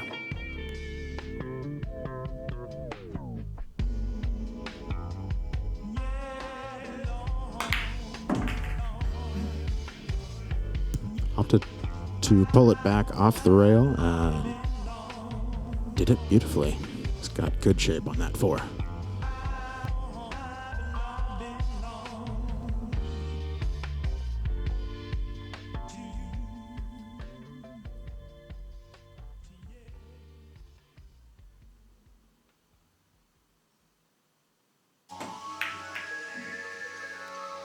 We've seen this on the 1 ball in this game, the 2 ball, and now the 4 ball.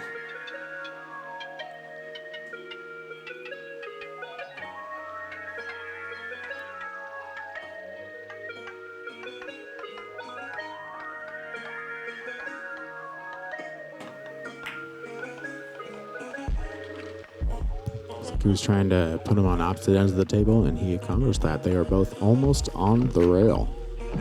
What I was saying with those 1, 2, and 4 balls is that Jeff's accuracy is helped so much by his speed on those shots. We're seeing a lot of people on this table rattle their shots out from hitting too fast. The speed control by Jeff, really on point tonight. That's great to see. I would imagine that Bullseye Billiards had a lot to do with that. That helped me already just after a few shots. That's what I'm thinking too.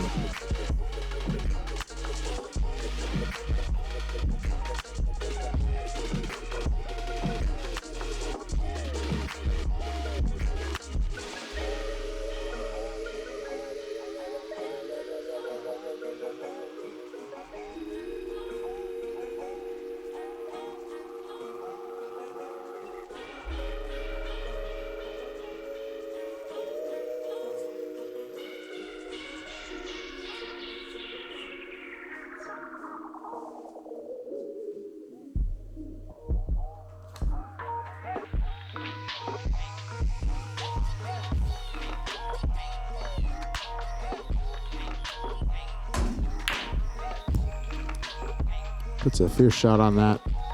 Go around a few rails and not leave him too much, but he's got a few options. Let's see what Jeff's going to do.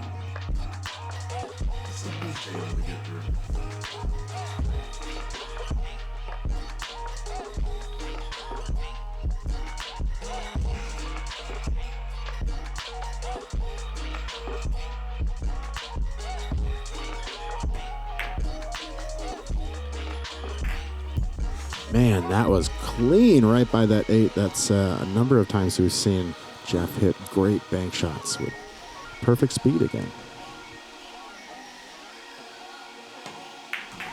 Not just the crazy hit on the 5, but the leave, making the 8 so easy.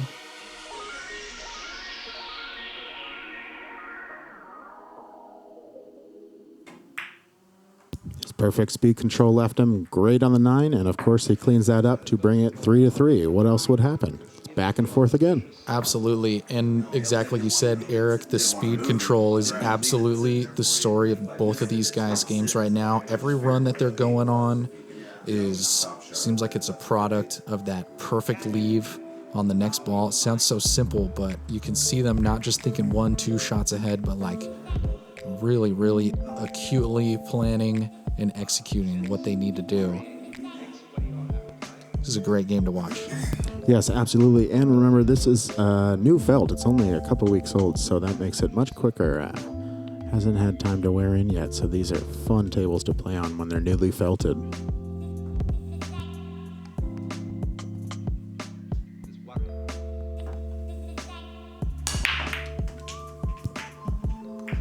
Puts 2, almost 3, almost 4 on the break, leaving good leave on the 1.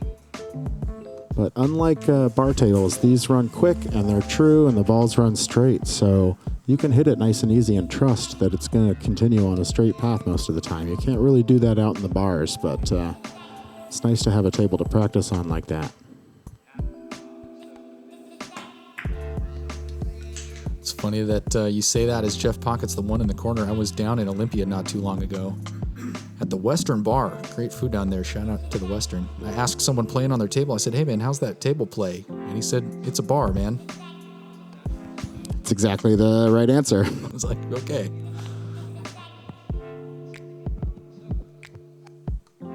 Although there are some bars out there that take very good care of their tables, and I love when owners know to do that. They attract the good pool players that way. Yeah, the table down at the Airport Tavern looks pretty beat up, but it plays real well. Same with the table at Billy B's. Actually, it's looking real nice these days. I believe that's on 56th. Is that correct? Yeah.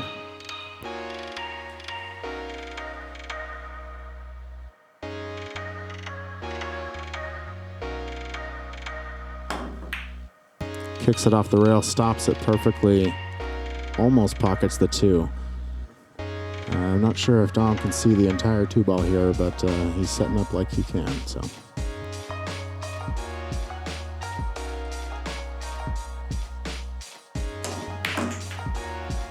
Nice clean shot on the 2 to kick it off the side. Bring it out just far enough to get great view on that 3 ball.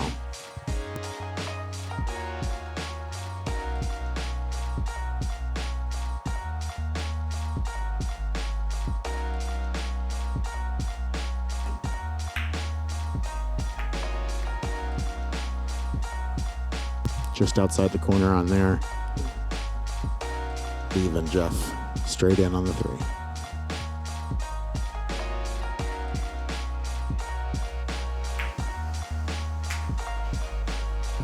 Makes easy work of that, even with the cue ball up against the rail.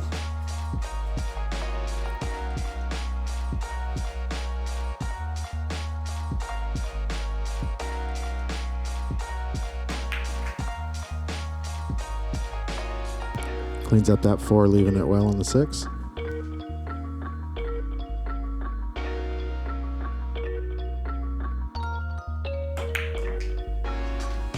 Pulls it back to have a good look on the 8 here, and then put it up on the other end of the table for the 9.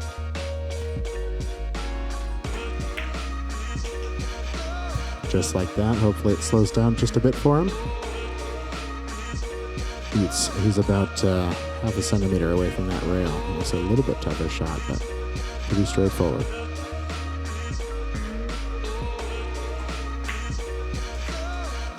Cleans it up. That cue ball is moving close to the side just to keep it suspenseful a little bit. And there you go. More of that same story. Jeff has this table figured out. He's figured out the speed. He's feeling warm. He's getting great leave on his shots. He's knowing exactly how he's going to do his whole run as soon as he walks up to the table, at least. That's the kind of confidence we're seeing in his play here. So that puts us at 3-4. Jeff's got the lead. Dom's racking up, of course, and we'll see Jeff break another one.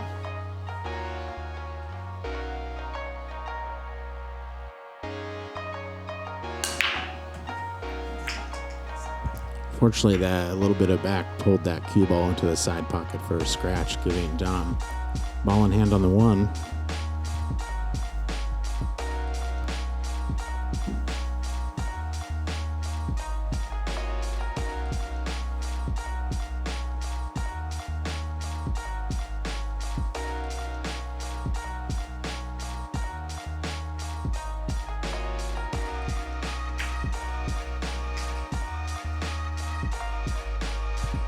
Go drifts it up.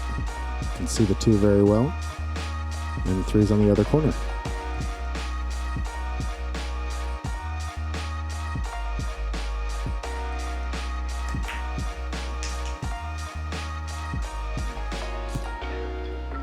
It's a good shot, takes it off the rail and out far enough to have straight in shot on the 3. And I believe if he stops it, he's got a straight in on the 4.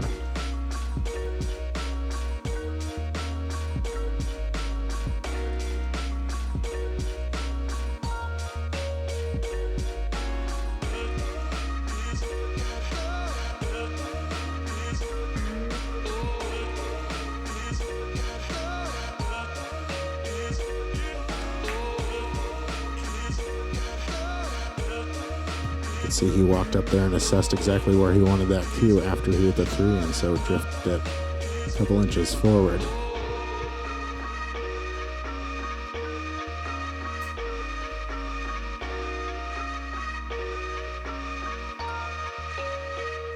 He's eyeing up that 5 ball so he can see exactly where he wants to be for the next shot.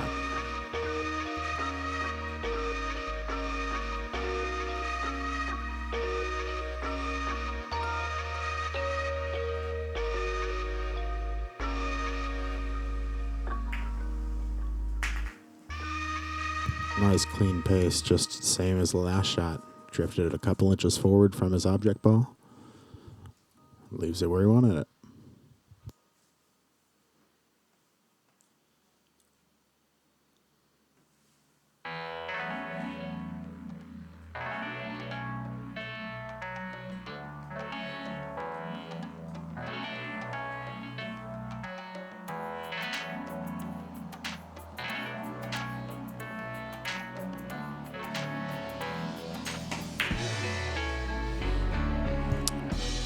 Just barely. That 5 clipped the 8 on the way by, so it kicked it outside of the corner and around the table. Now Jeff is looking at the 5 with natural shape for the 6.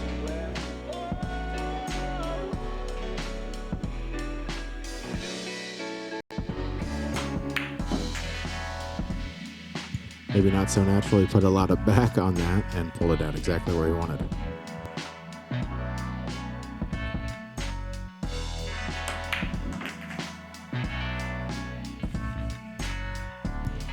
Two backspin shots in a row to pull it to straight shots. He's got the speed control even on his backspin shots.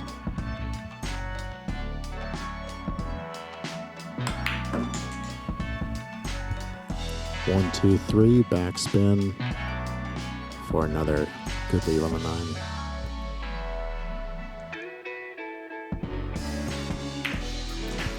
That was a quick one.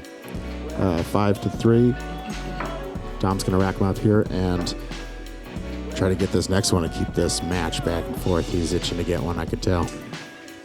Tell you what, man, I got to go get me one of those target practice kits that they were using in the open swim on this episode, because Jeff's ball control, his speed control, his leave, his English, and just his execution of all that stuff is just blowing me away. I really didn't know a lot about this guy's game walking into the show today, and I'm feeling super impressed.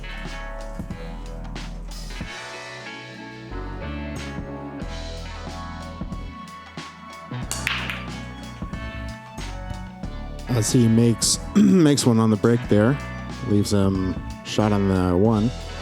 Yeah, he came in before the show a little early, and from the moment he showed up, he was teaching me things that I didn't know about pool and have already made me better. It's incredible. He's a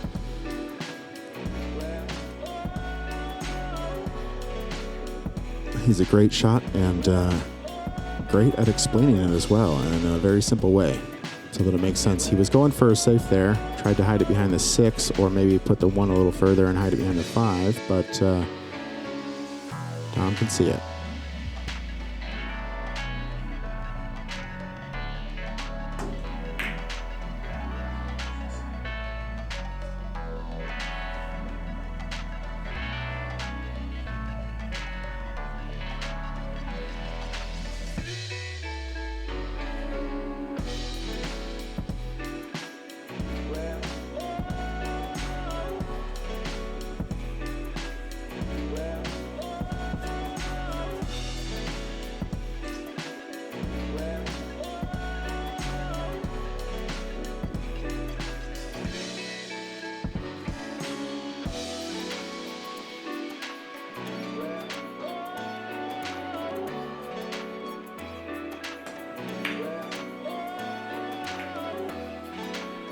I think he was kicking it back there, maybe to try to hit that 5 or knock one of those 2 in. He had a bigger pocket with that 5 ball there.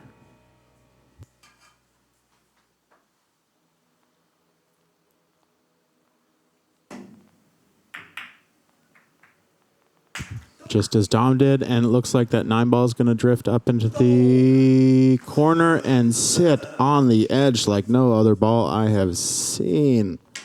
Man, that thing is hanging.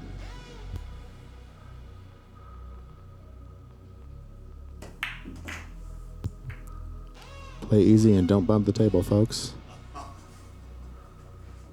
That 9 ball wants to fall. Feel the love.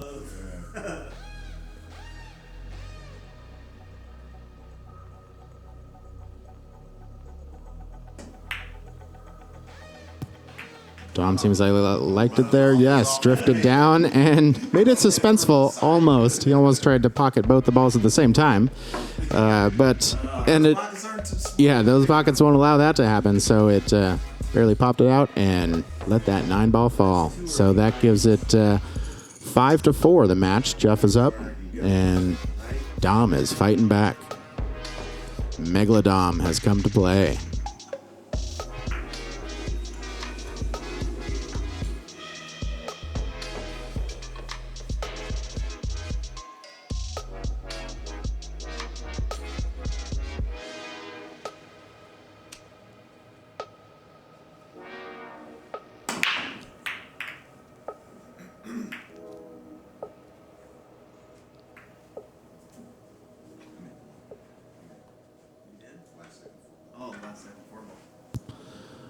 Just the last minute there, the 4-ball dropped into the side, giving Dom one. Jeff thought nothing was falling, and last second it did, so. Gives the table back to Dom, but doesn't quite get it, and leaves Jeff a duck in the corner. Duck is a ball that's very close and very easy to make from just about anywhere on the table.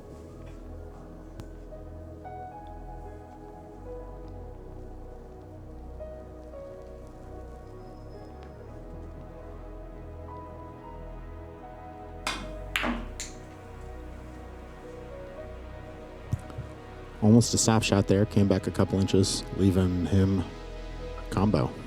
2-8 into this corner.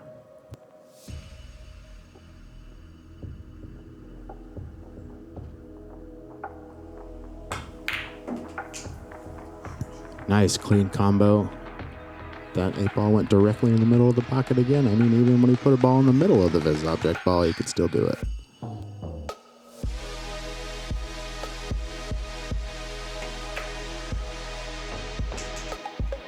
It's making these tough shots look easy. The combo and the super tight cut on the 2.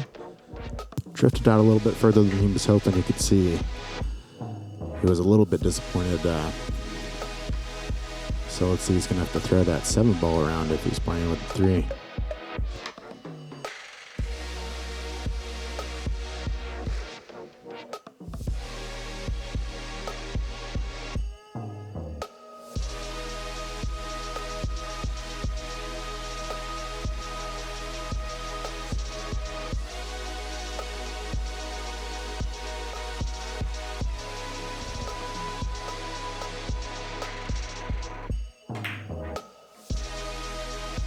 Just barely misses his object in the side pocket, but it doesn't matter because it kicks into the corner with a great leave on the 5.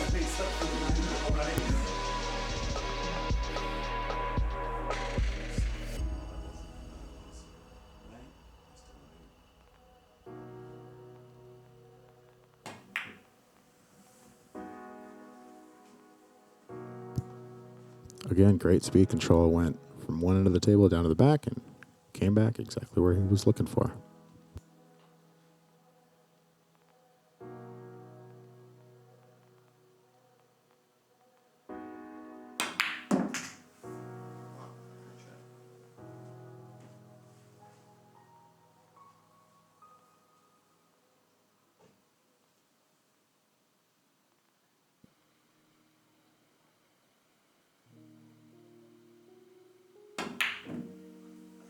Oh, unfortunately, I think he hit a little bit firm and those fins took over and kicked him out of the corner. Didn't leave Dom too much, though. Tight cut. Bank. Safe. Looks like he's looking at the cut.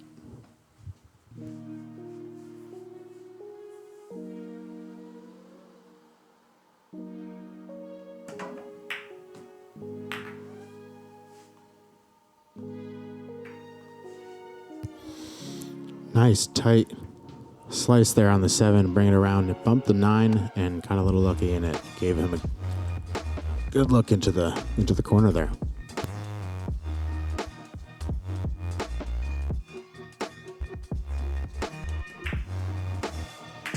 Great shot. These players, when they have an opportunity to win, they are taking it.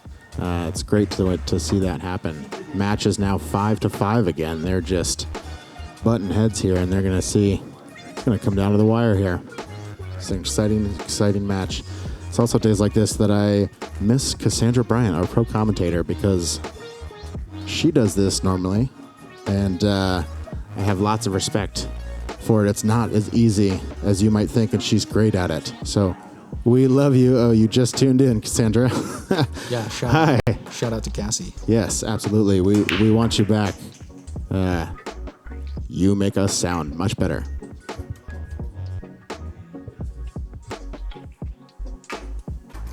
Well, usual side ball in the corner pocket. That 7 is down on Dom's break. A little stuck behind that 4-ball there, but we'll see how he deals with that. Looks like he's running over to his equipment bag, pulling out the old jump cue. first of the night for Dom here. Jeff had one earlier, made good contact. Now Dom is, and it's pretty close to the 4 ball, which is in his way, so he's going to have to get it nice and high pretty quick here. Get it over that 4 and make contact with the 1.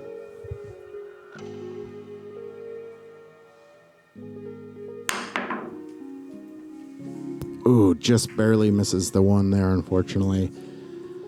Jeff has a ball in hand here. Can see a little frustration in Dom's response there. He got great liftoff and just barely missed the ball.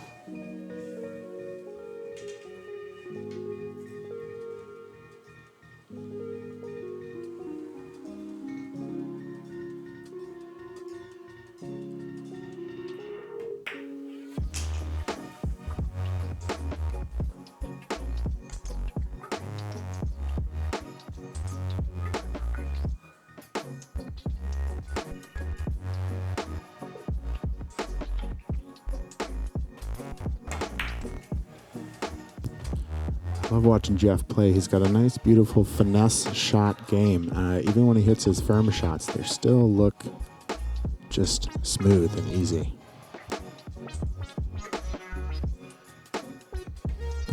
He was hoping to be a little bit further out to get that 3 and keep running, but he opted to go for a safe, and that 3 didn't quite get around the 4.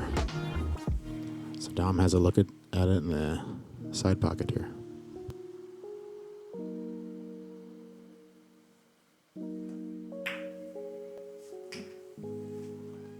Makes easy work of that one.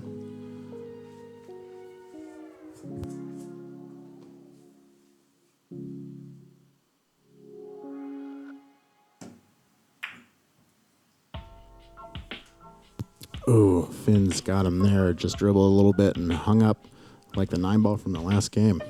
Pretty close to the edge there. Just have to barely touch it.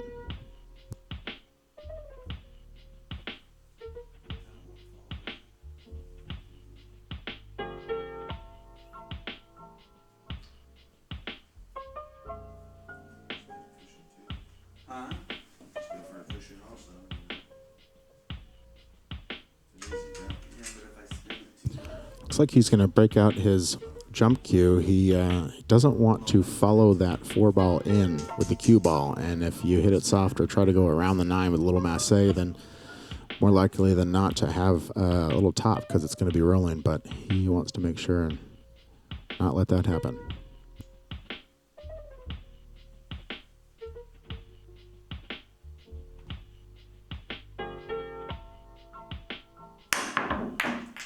Oh, great shot, great attempt. Unfortunately, just not as much back as he was hoping, and it followed it in just barely. It wanted to stop, you could see it, but just barely followed it in.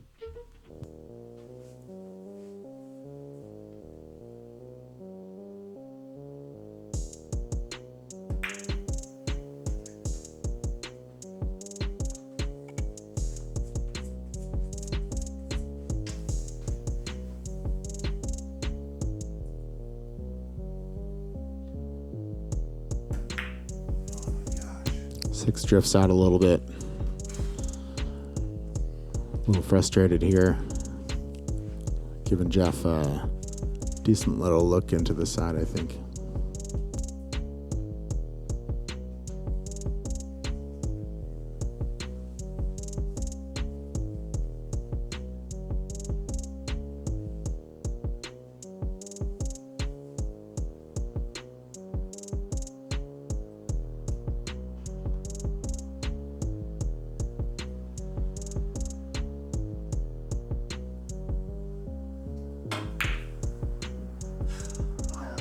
Wow, that was a gorgeous attempt there. Oh, just hit the fins and came out of that nice bank shot into the other side. Cue ball almost drifted into scratch, but hung up again. Give me Dama a shot across the short end of the table.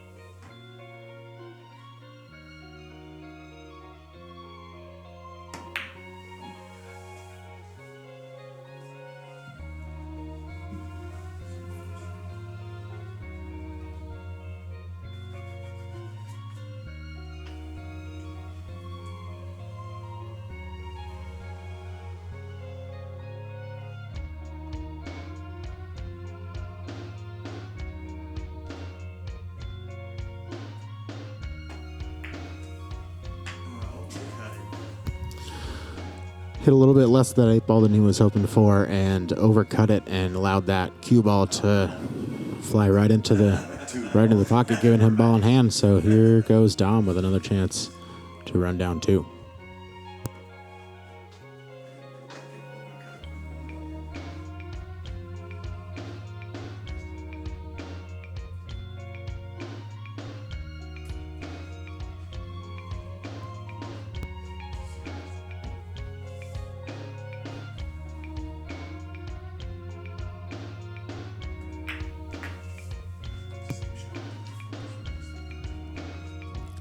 It's a little bit firmer than he was hoping, but still clean look on the 9.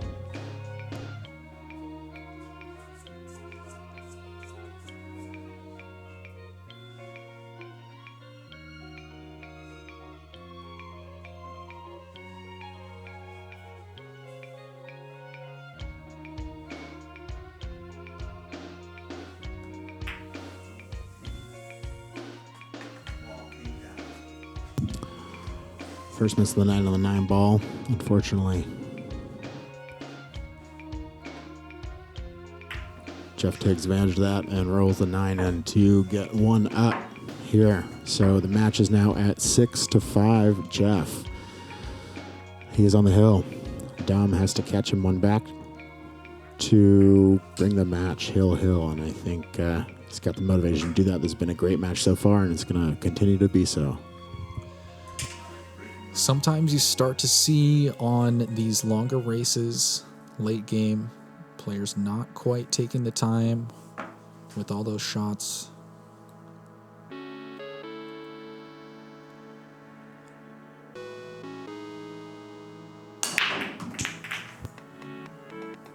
As Jeff gets 2 in the corner. 7 and the 8 it looks like. But yeah, as I was saying, you got to remember to take your time late in the game.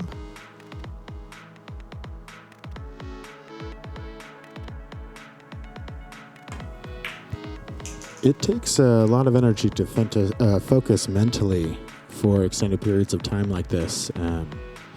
So yeah, it's important to keep that pre-shot routine going. Take an extra second to take a breath, remember your form. Go back to basics, keep it in there.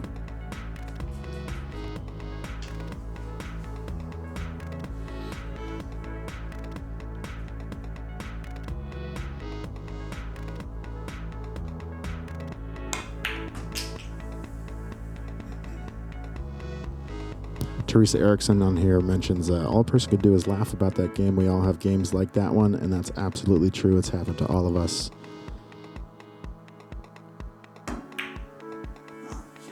And it will continue to happen to all of us. So this game keeps you humble. He missed a 4 shot there in the side, or in the corner there, but I think looks like it's hidden behind the 9. Not sure what Dom's gonna do.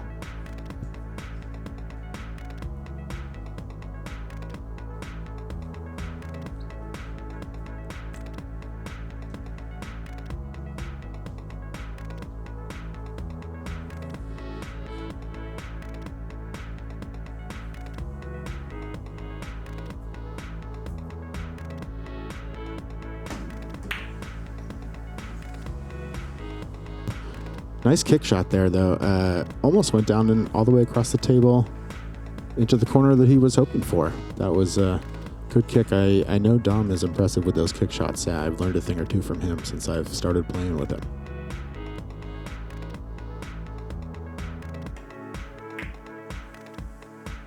Opting for a safe to hide it behind the 9, and he accomplishes that very well.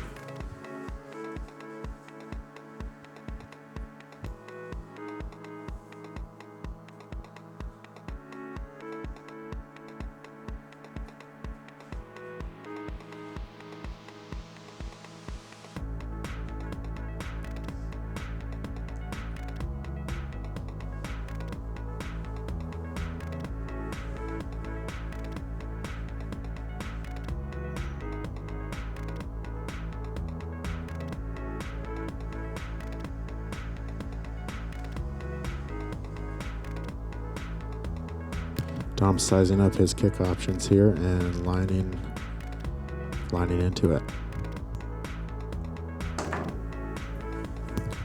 Oh, I think it just hit it a little bit too firm. Just barely went by it. Almost came around a couple more rails to touch it, but doesn't hit anything. So that gives Jeff ball in hand here with 4 balls left.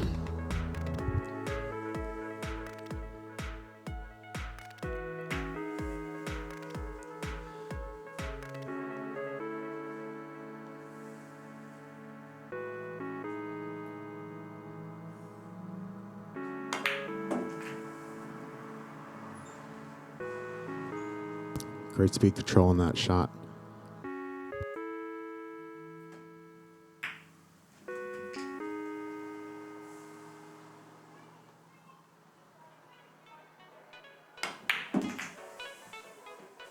All right, there we go, folks. Cleaned up those 4 balls nice and easy. Down to the 9 ball, giving him the match, 7-5. Congratulations, Jeff. Nice played by both players. We saw some great speed control. We saw some great leaves on the next shot. We saw some patience. As Dom has said, sometimes late in that game, your battery's just running a little bit low, and you got to find that recharger. And fortunately for Jeff, he stayed charged up that whole time. What a great victory. And there's your shark attack for the week. So that means we're going to move on to the break pot, sponsored by Golden West Games. Mispronunciation on my part there. So here's the rules of the break pot. Jeff has put his $10 in to enter. It's going to be a game to run out the 9 ball in order to win 90% of the break pot, which is currently at $186. So what you got to do is you got to break and make a shot on the break. No magic rack. Eric's racking them up now.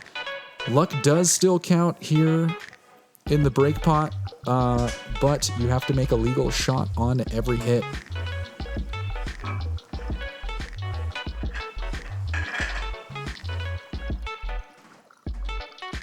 Let's see what Jeff can do here with the break pot. Good luck to you, Jeff. Thanks, sir.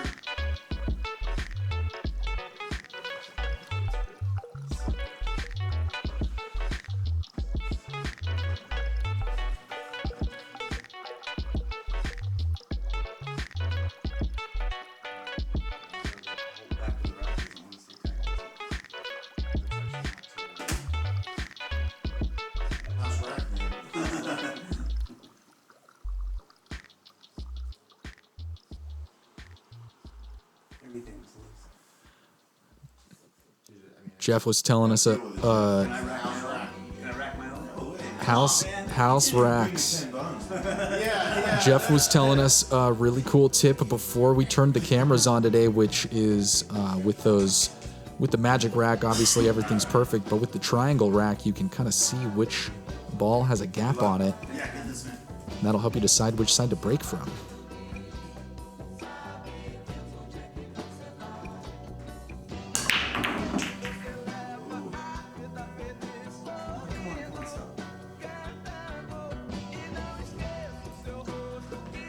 Really strong break there by Jeff.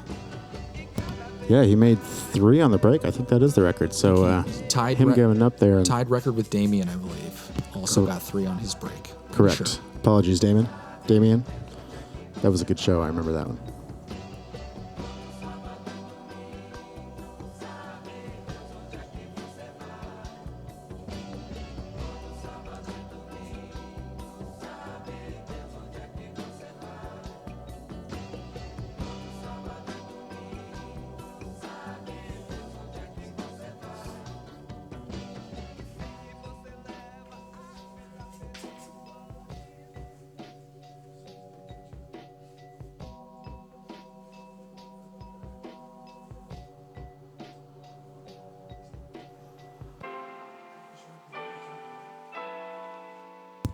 Yeah, he's sizing up these different shots here, trying to figure out what he's going to do. He has a bank option. He could try to go for the 9. He could cut him into each corner.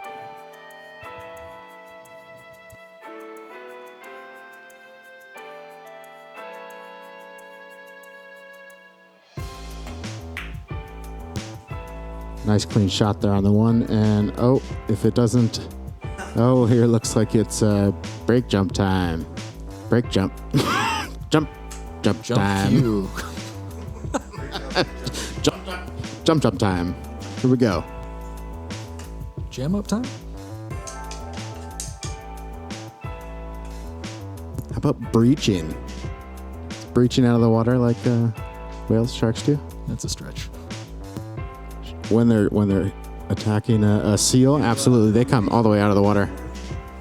Combinations, you have to learn how to do the combination combo. You can combo the 9-ball for the victory. Yeah, as long as you. Funny guy, yeah. Isn't that thing called Sharky?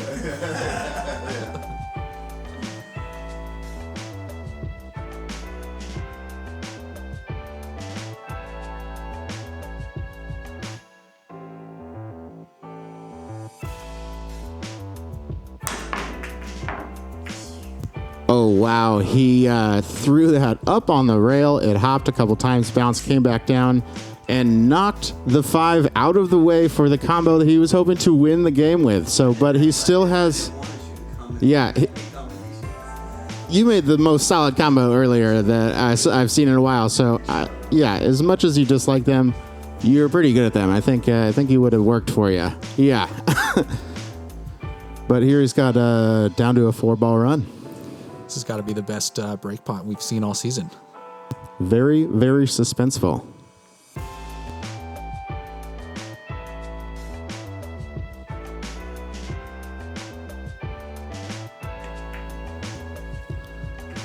Clean cut on the 5, and the cue ball is drifting towards the corner, but it's going to miss.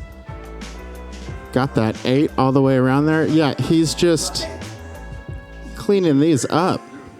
Man, this is more mental focus than the whole match, maybe. This is intense.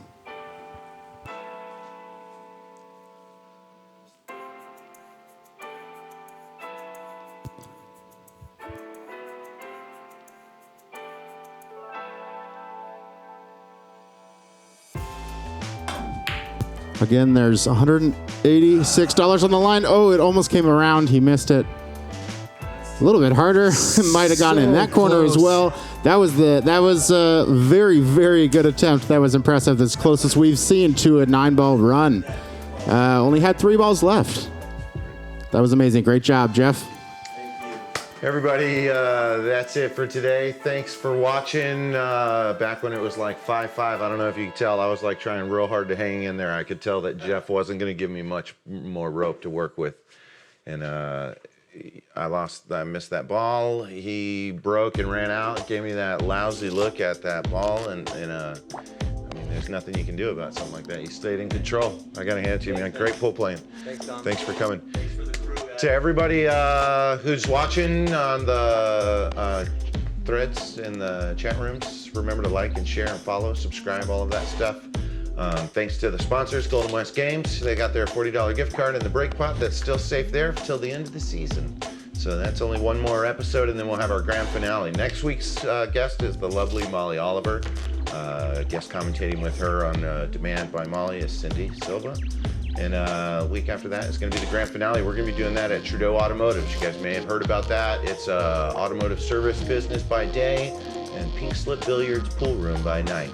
So tune into that episode. You can learn more about it and see if you got something like that as cool in your town. And we'll talk about that. Remember to practice. Perfect practice makes perfect performance. Enjoy peace.